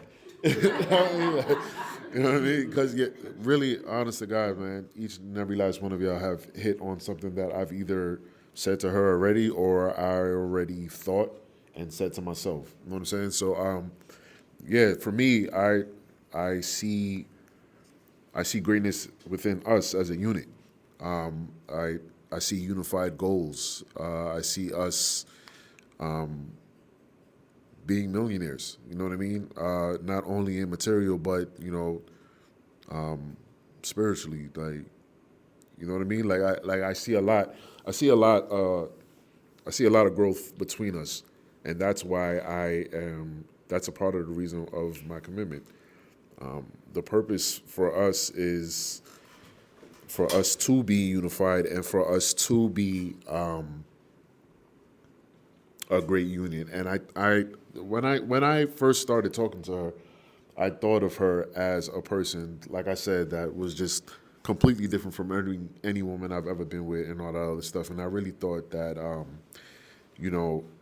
with that frame of mind, with that euphoric frame of mind, it's like, why wouldn't you want to try and build with somebody like that? Now, I was brought down to earth, you know what I mean? Not to say that she's just like every other chick, no, you know what I mean? I still feel like that in some instances, but, we've definitely gone through things that I didn't think we would have gone through, you know what I mean? So my naiveness was, something that kind of brought me here, but with me knowing and understanding all of that, you know what I mean, I still see that when we get it together, you know what I mean, like, we'll be great. You know what I'm saying? So that's what it is. This is Tamika. Purpose. It's weird because initially, you join a union, you don't know where things are going to be. You just hope that it's going to be a time of learning each other, and you never know how life going to hit you. So it wasn't really what's the purpose. But now that some things we've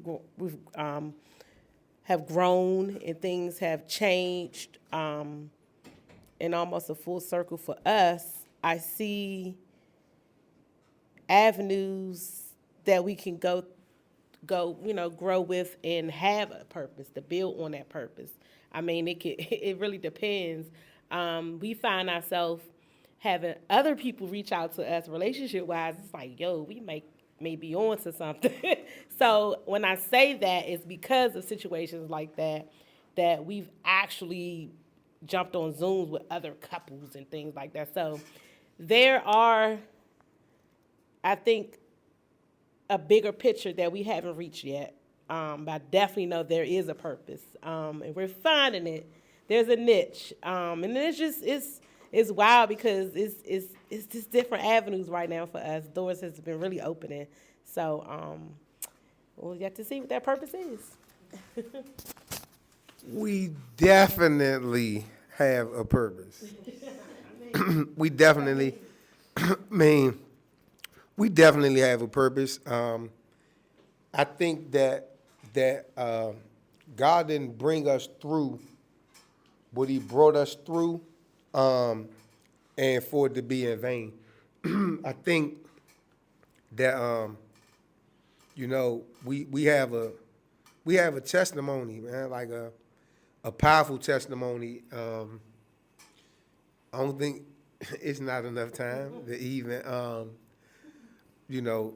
begin to speak on it. But I definitely believe that we have a purpose, and I'm gonna take it a step further and throw a little step. I know, like for even individually, we have a purpose. And we talk about it all the time. But my wife is so I don't know. She. Can I say something? I was gonna holler at you on the solo, right? Can I say this? I need your permission before I.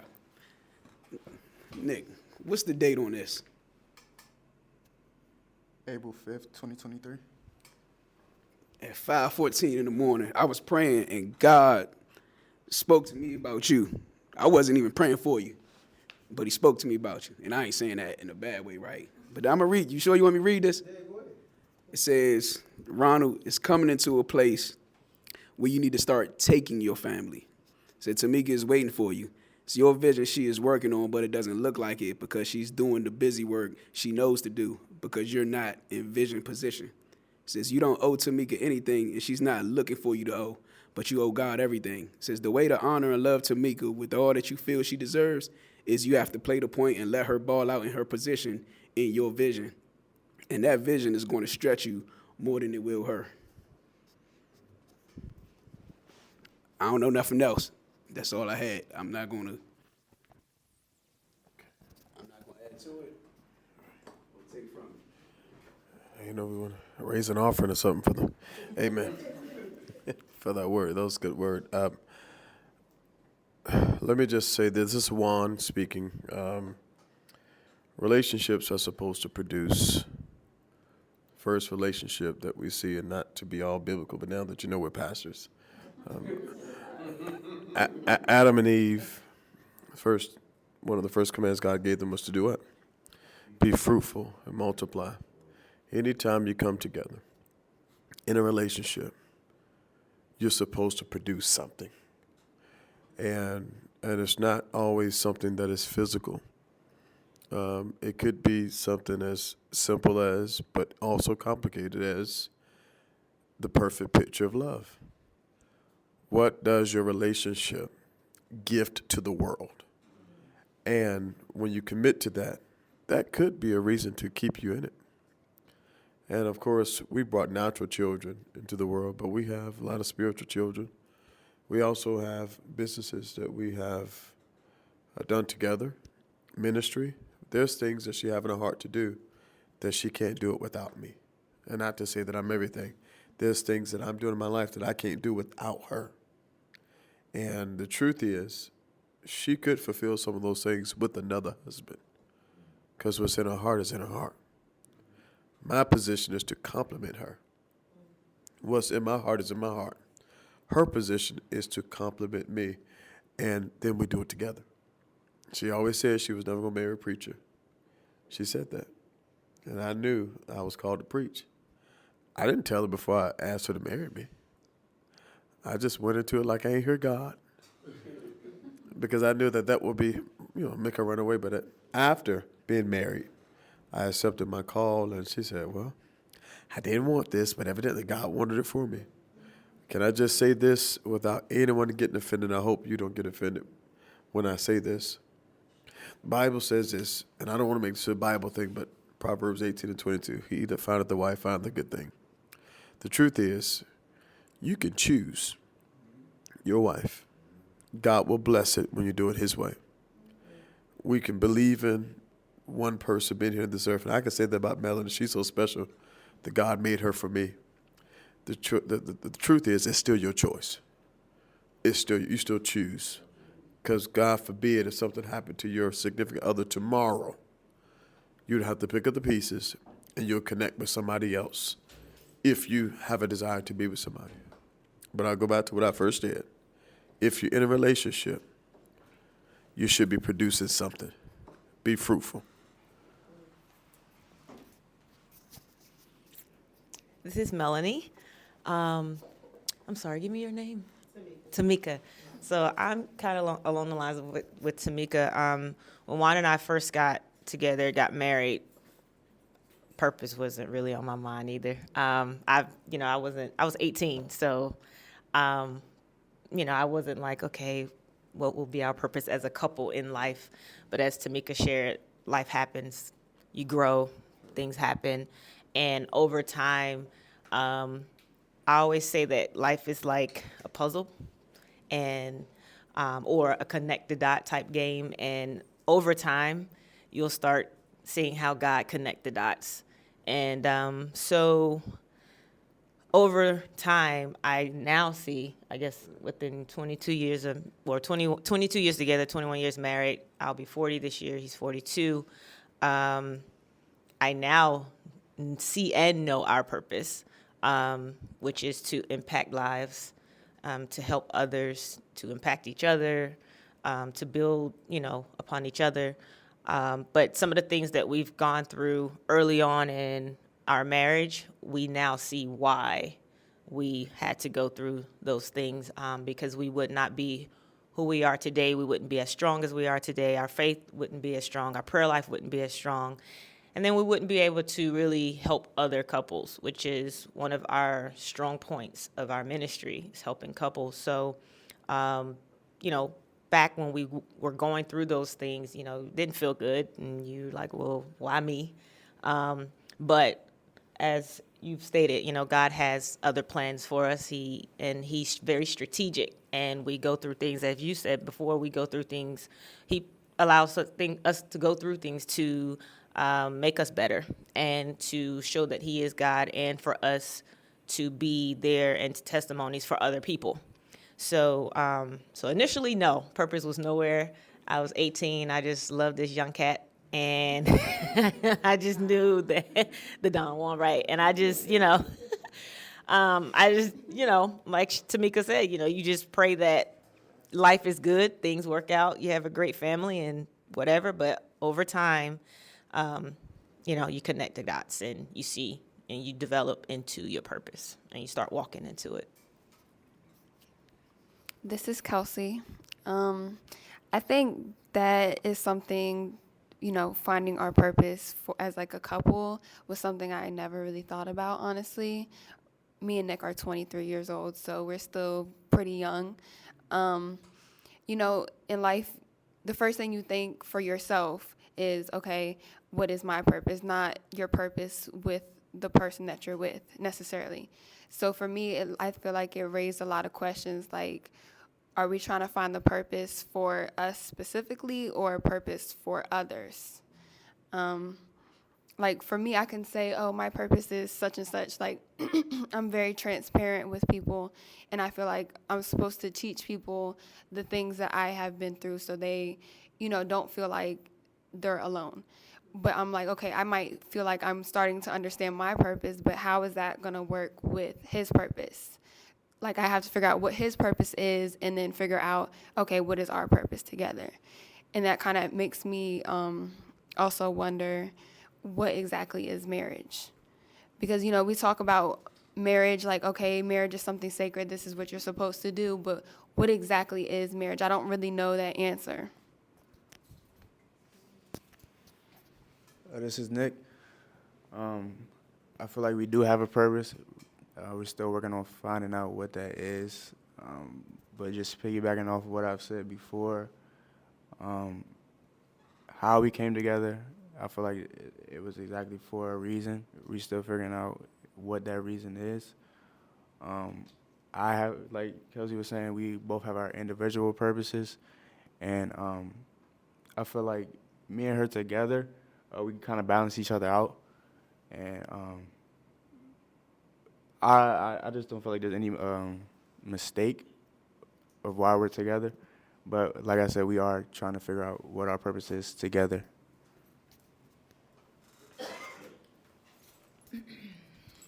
This is Dara. Y'all gotta bear with me because I'm a little scatterbrained, especially because it's just so many things that's happening in the circle, and praise be to God for that. A couple things that I have been hearing was just about purpose and commitment, and as far as like you all, like some of you all being in relationships and not really like even thinking about like what the relationship itself could be purpose for, and I don't know if you guys feel the same way, but I know for me, I didn't even pay attention to purpose until I lived a little bit of my life. Like, because I feel like God shows me in all those dark corners why he has me here.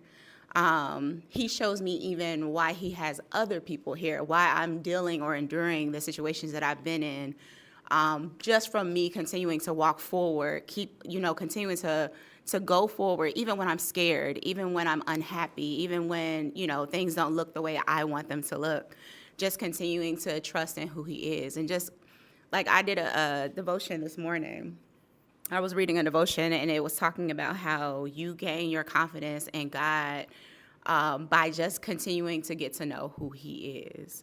And I feel like when you are confident in who God is, it makes the commitment a little bit easier, because what I think we try to put our commitment in is the people that we're with instead of putting our commitment into the process.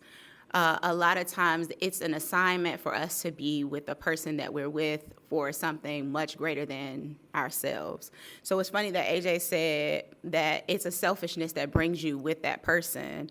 But I feel like God, the selflessness comes from you actually committing to somebody and you don't know what's going to happen. Like, you don't know what this process is going to bring. Like, that's the part where God gets the glory, because he's able to show the individuals who are in this, commitment, or who have made this commitment, that it's all good. Like, I got you, right? Like, you weren't supposed to keep your eyes on him anyway. You know what I mean? Or the children or whomever, like, keep your eyes on me. AJ and I had a conversation recently in regards to that. And I just, I felt like I was about to go into my flesh and like just really like give all this emotion and like I analyze things too, Andrew. I'm very much like in a headspace girl. And I was just like, you really just need to silence all of that, because you don't have the answers. And once you realize that, like once you surrender all of that, right, you realize that like, whether you have the answers or not, as long as you keep moving forward, God has already paved the way.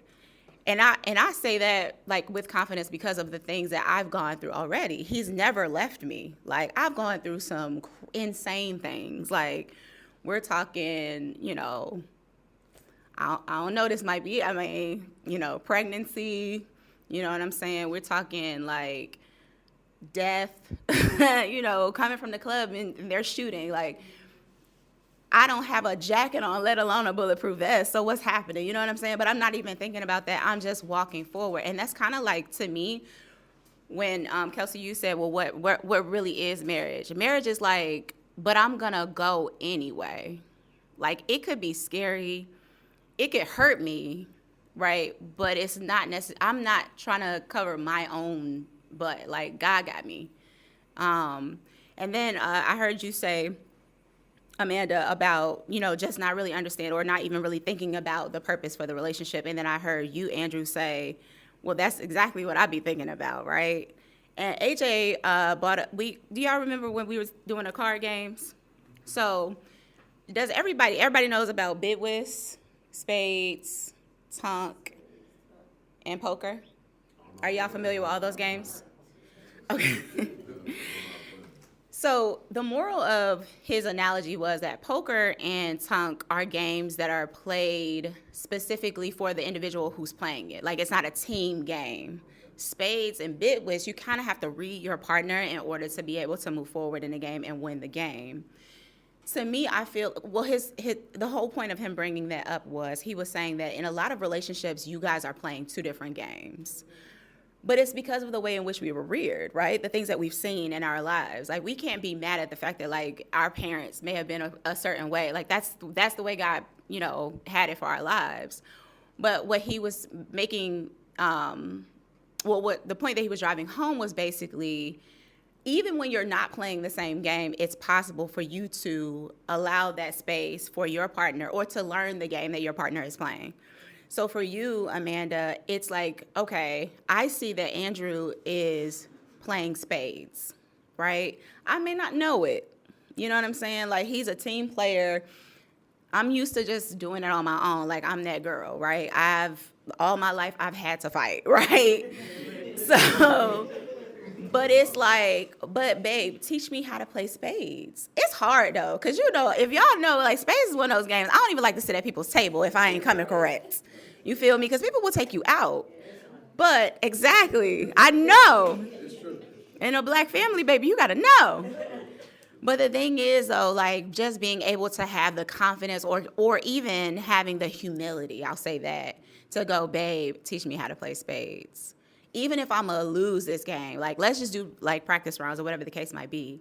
And then also, Andrew, just recognizing that if she is playing Tunk, if she is playing poker, it's not against you. Like, she's not your enemy. It's just the way that she's always played it. So here, let me, you know what I mean? Let me figure this out, because I know that it's not something against me. The reason why you're playing poker, it's just that you've always played poker. So let me help, you know what I mean? Like, let me talk to you in a way where I know that you're not doing this to hurt me or harm me more than this is just something that you've always done. So let me try to show you a different way of playing this game. So I hope that makes sense. Sure, absolutely. We're going to come around. Well, here, we could. Nah, if you got something to say. To speak exactly to what you're saying, that is absolutely a thought that I had to deal with. And the reason why I stated it like that is because I always knew that that's what it was, right? Like, I'm literally thinking about we, and she's thinking about me. And the reason why she's thinking about me, she'll say that it's because of what I did or how I put her here. But really and truly, Amanda's not dealing with her triggers, and I trigger her sometimes. Now, am I trying to trigger her? No. That's my intention, right? Like, we're speaking about my intentions. She's not looking at my intentions. She's just looking at, this is what I don't want. This is what you show me. This is what potentially it could be. So I'm running. You know what I'm saying? Now, I'm bringing that to the forefront. I'm saying these things to her. These are things that I've said to her, right? This is why I wanted to rebuttal, because being fully transparent, we're in a great space now, even though maybe it don't sound like it. Right? But we in a great space now, and that came from me saying these things to her. Like, if you decide to just commit to the relationship and match the energy that I'm giving you, then it'll work out. You decide that, I don't know, or, I don't know, or I'm not sure, or, I feel this way today, but maybe I feel this way tomorrow. I don't want to feel this way today, and then you do something to let me down. It's like, well, you setting yourself up for failure, because I'm not perfect. So I'm going to say something that's going to make you feel tight, or you're going to be upset about something, about a movement or an action, because I'm me. You know what I'm saying? Like, you got to deal with that at the end of the day, but you got to wake up every day like I do and say, yo, I choose you. You know what I'm saying? And that's what she don't be doing all the time. So, or where we was at. So, so as far as just to answer it plainly, like you saying, like, yo, show her, you know what I mean? Yeah, I've been trying to do that. Has Amanda always been humble to accept that? No. Has Amanda always wanted to hear that? No, because Amanda doesn't like to hear that she's wrong. Simple. But what I can say is, because I don't want to just harp on the negative, she that's the reason why we are kind of in a good space right now, because she's seen that, she somewhat acknowledged it, and I'll tell y'all something intimately that we had, a conversation that we had intimately. Hopefully you don't feel no type of way about it. I mean, you brought his hair, bro. You kept it real. So, she told me a couple of nights ago that, you know what I mean, she would. Yeah. I know. Hey, bro, I already dealt with that in my head when she started talking. She said to me that, one of the reasons, or maybe she will try and do more because she sees how hard I'm trying for her. You know what I mean? Because of the way that you go hard for me or the way that you loving on me, you know what I mean? That makes me question, why is it that I'm not doing the same? You know what I mean? Because she stated before about how she's a good friend, but she hasn't always been a good friend to me. And that was a problem that we were trying to, or that I was trying to fix, and I'm trying to problem solve. But you can't solve a problem if the other person don't want the problem solved, you know what I'm saying? Or if they don't think that it's a problem, or if they just think it's a lost cause regardless, you know what I'm saying? And she acknowledged that too, and told me, on occasion, a couple of times that, even though we was going through bad things, she wasn't being a good friend, and she's sorry for that. You know what I'm saying? So when she has acknowledged some things, you know what I'm saying, it was absolutely the things that I wanted to hear. But what you're stating are things that we're actually going through and we're actually talking about right now. Right. Does anybody want to? Anybody else?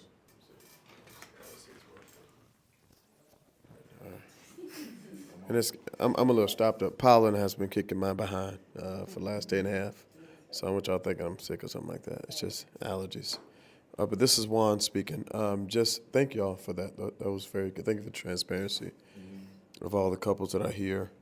Two things. Number one, for marriage to really work, relationships to work, you don't marry and you don't even continue relationships based on potential, because potential is not always realized. And if you have these expectations that you set, that this person is going to become this, and they never meet that bar, that does not give you a reason to divorce. You marry the person for what they present at that moment. If they never get better, watch this, and maybe even get worse, there's a reason why you share the vows, for better or for worse.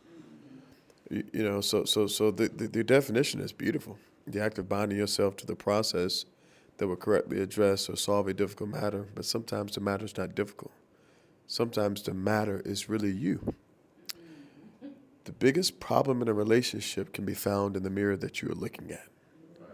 And most of the time we try to communicate what we see that's wrong in the other person. I've told my wife this 1,000 times, and she finally got it between years 20 and 22. Amen. But come on, somebody shout, she did get there. But I'm just playing, baby. I'm just playing. But yeah, I know we're not in church. It's all right. It's all right. God is everywhere. Our relationship got better when Juan looked in the mirror and said, what can you do to be a better man, a better husband, a better father, a better citizen, a better human? What can you do to be a better person? Because if I'm better, the relationship is better. Yo, you know why I'm smiling? And that's, I just had a conversation with my sister yesterday. So the mirror is what really helped fix our marriage. I stopped looking beyond the mirror, and I looked at what I can see in the reflection that I can fix. And lo and behold, when I worked on me, it made her happier. So what if we just started focusing on us? If I'm just a little bit better tomorrow than I am today, the relational value that I bring to this relationship as a human being, if I'm better, this relationship is better. All right.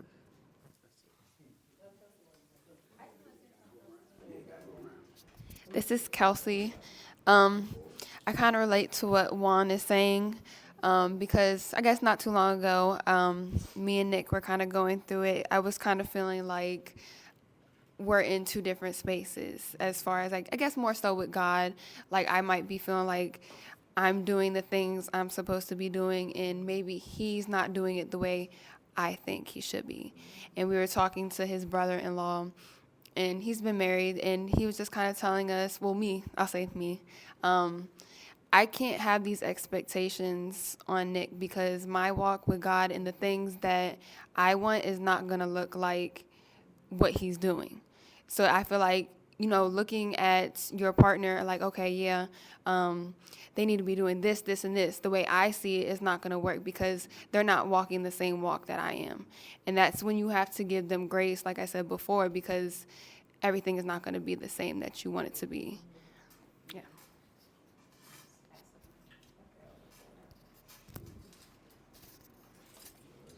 I forgot what I wanted to say.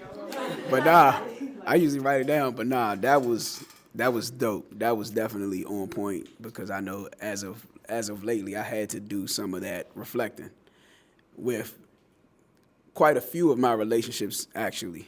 And I realized that I had a little bit of that to where I had my perspective on how not only the relationship should look, but how the person should be acting or realizing my part in the relationship. And we love how we want to be loved, right? And so what I realized is I haven't been reciprocating the love that these people were showing me, right? And it came to me that they need that same thing. And so just as of lately, like the past 2 weeks, I said, all right, well, let me be intentional on giving this person what they're giving me. Because you think, well, let me tell this person I love them every day.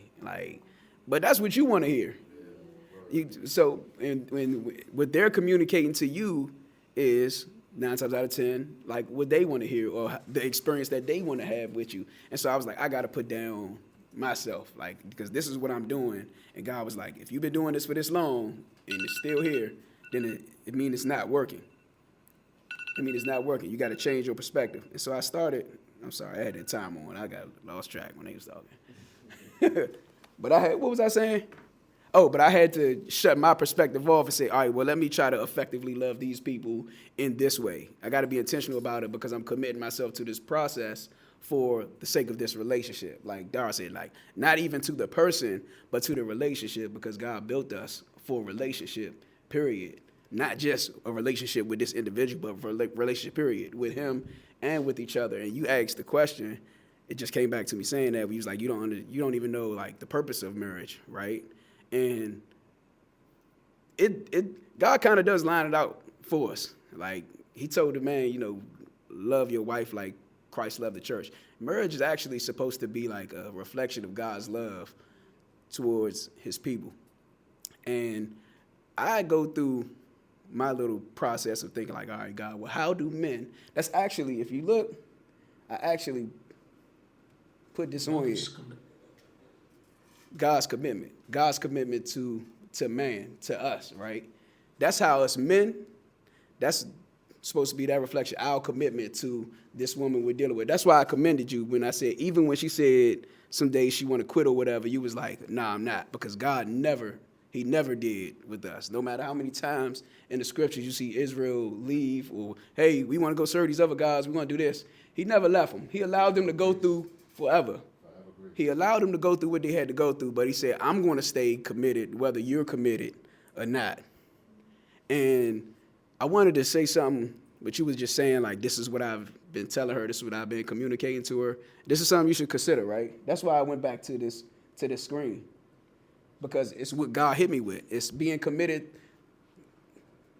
binding yourself to the process that will correctly address or solve the difficult matter, right? You're going through that process, but you don't see a change or it's not getting to her.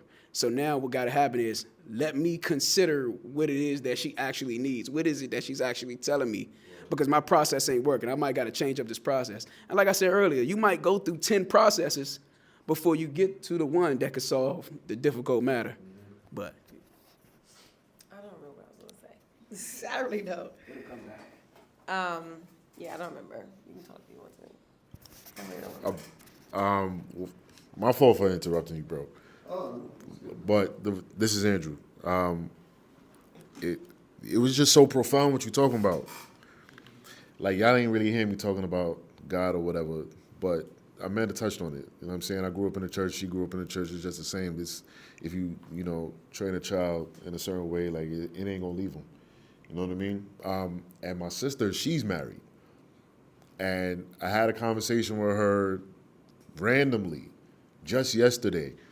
And she said exactly the same thing you said in a different light. And she was the first time I heard it. Now I'm hearing it from you. So that's why I started smiling, because it was like, yo. You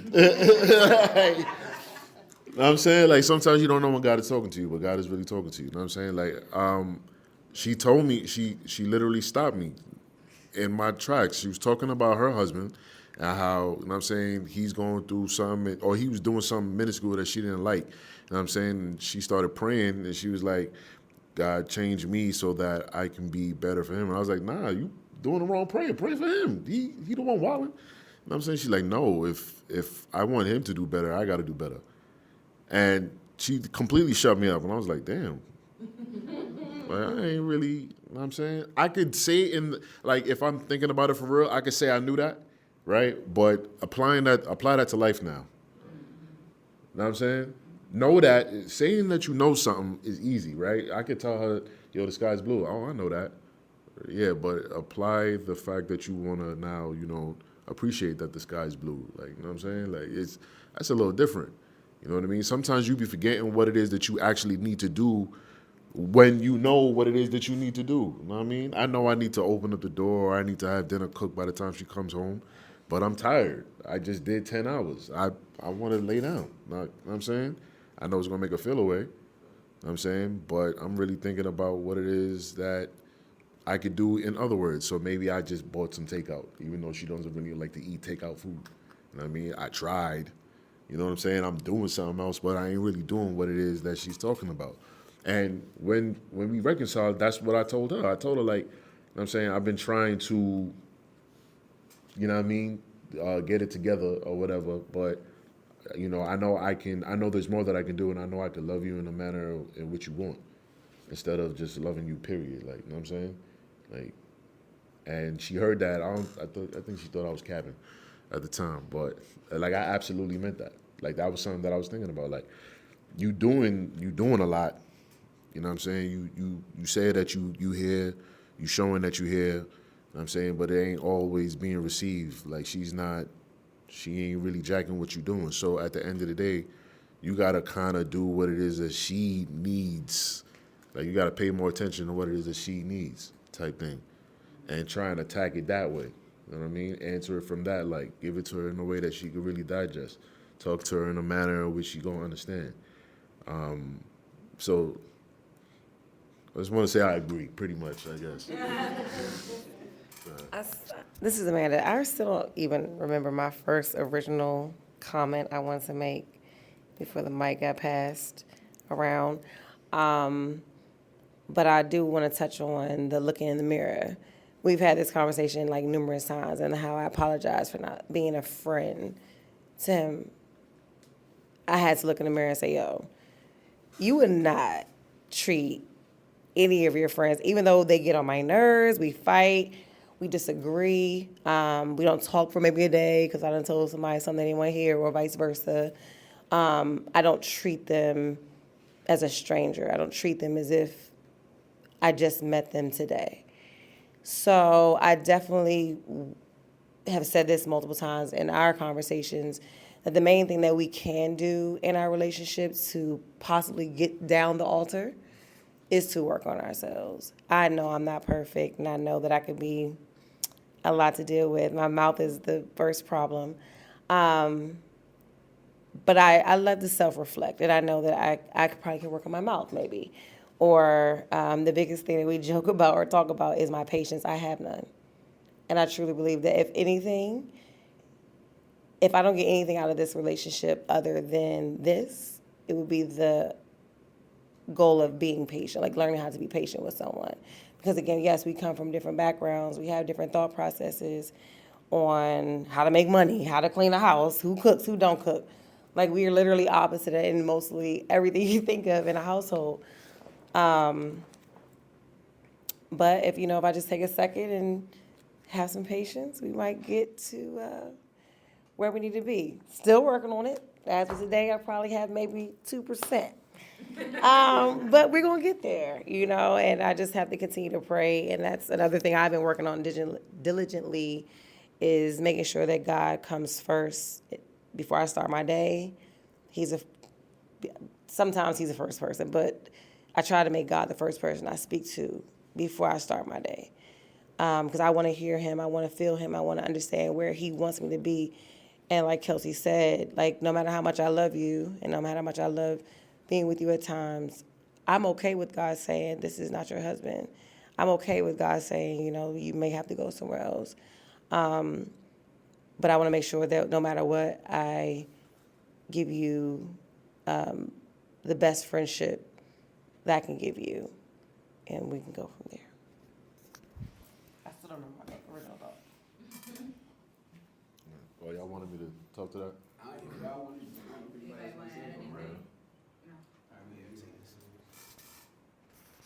It's life and death in the power of the tongue. You really got to be conscious about what you say.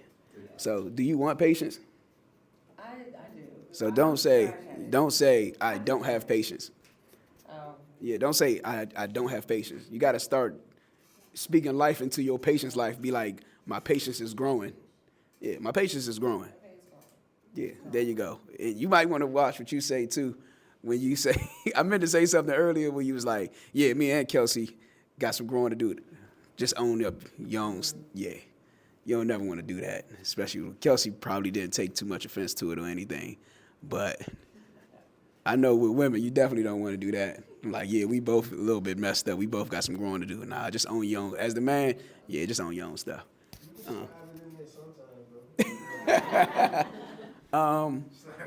We didn't even get, I don't even remember this Joan, how God would have it. Let me see what he was talking Love about. is commitment and sacrifice. Oh, there we go.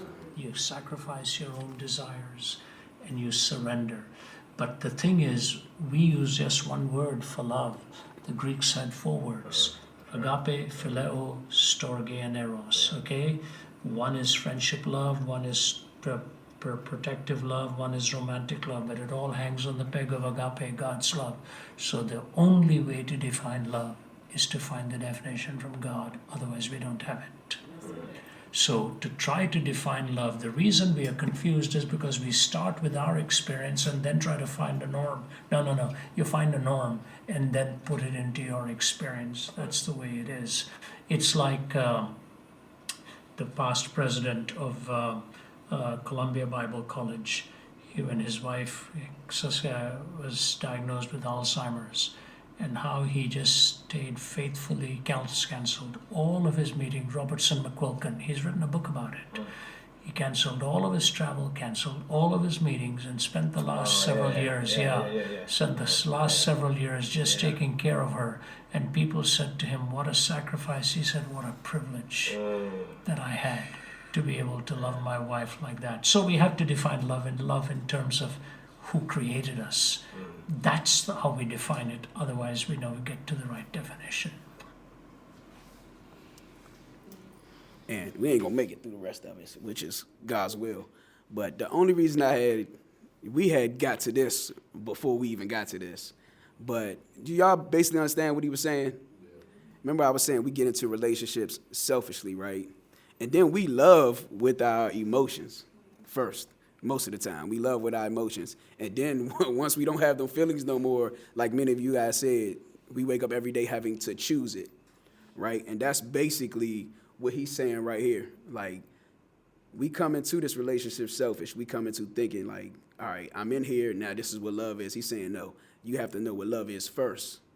And then go into this relationship. You let what love actually is by what the Creator, what he said, what the Creator created love, what he created us to be. You go into that relationship knowing that this is what it is, and this is the goal, this is the foundation, this is what we're going to look to, versus going into a relationship with your emotions. I'm attracted to her. I love what she does for me. Like, I love her potential, and then trying to build off of that. You build off of that, like my man said, you probably most likely setting yourself up for failure, because what if they never reach that? But the one thing we know will always stay consistent is what God dictated love is. And I'm just gonna leave it at that. Unless somebody else want to say something. I was gonna. Oh, go ahead. No, you go ahead, Kelsey.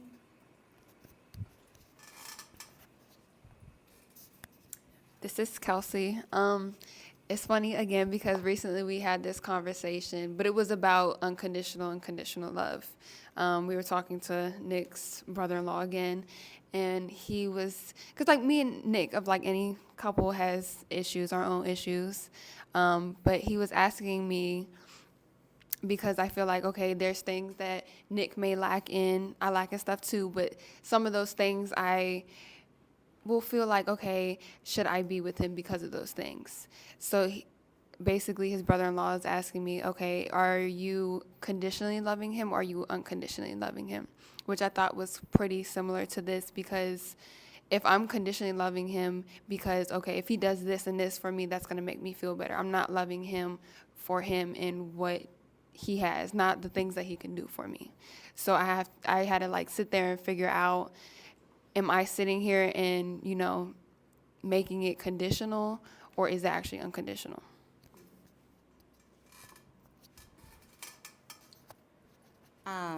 I was just gonna say I can't stress enough just how like we really gotta get to know God, and like not being afraid of like getting in our word, and like really just finding out like who created us. You know what I mean? Like it's almost like reading the manual. And I know y'all don't like to read manuals and stuff, but it's almost like reading the manual for like your iPhone. Like it does so many things. Or when you go through the tips, I know sometimes when I get a little upgrade, I might go to the little tips to find out, oh, this little picture can move or whatever. If I push this button, it's finding out like how we can really unlock all these like many aspects of who we are as people, and then understanding other people. As AJ said, it's about relationship. It really is at the end of the day. And for me, I feel like, Amanda, that confidence that we talked about when we first got in here, like, oh, we 38, like we pop in, like we know ourselves better. The reason why I say that is not because of what people have done to me. It's not because of what I have. It's not because I have a house, a car, a man. Not because of those things.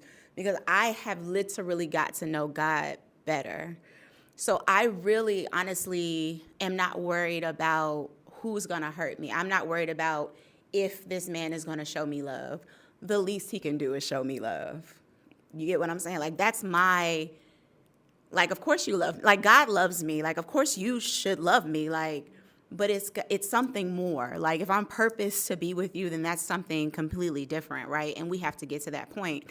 But the baseline is love. And the only reason why I know that is because I've looked in that manual. It's because I've been doing my research on who created me. So. Oh, you have something? I'm trying to hold my face. No. Because we need, this is, hey.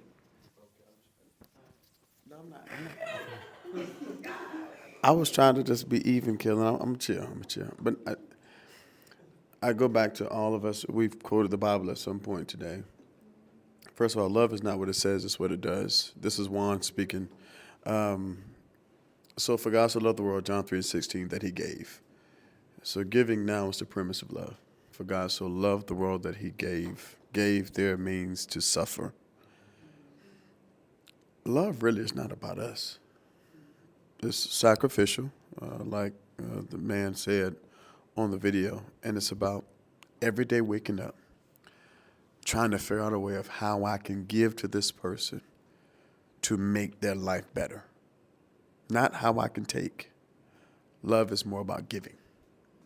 And if both parties are committed to that kind of God love, that for God to love the world that he gave, you'd be trying to literally compete with each other in how you give and not how you take. Because takers are robbers. Takers are thieves. Takers hurt.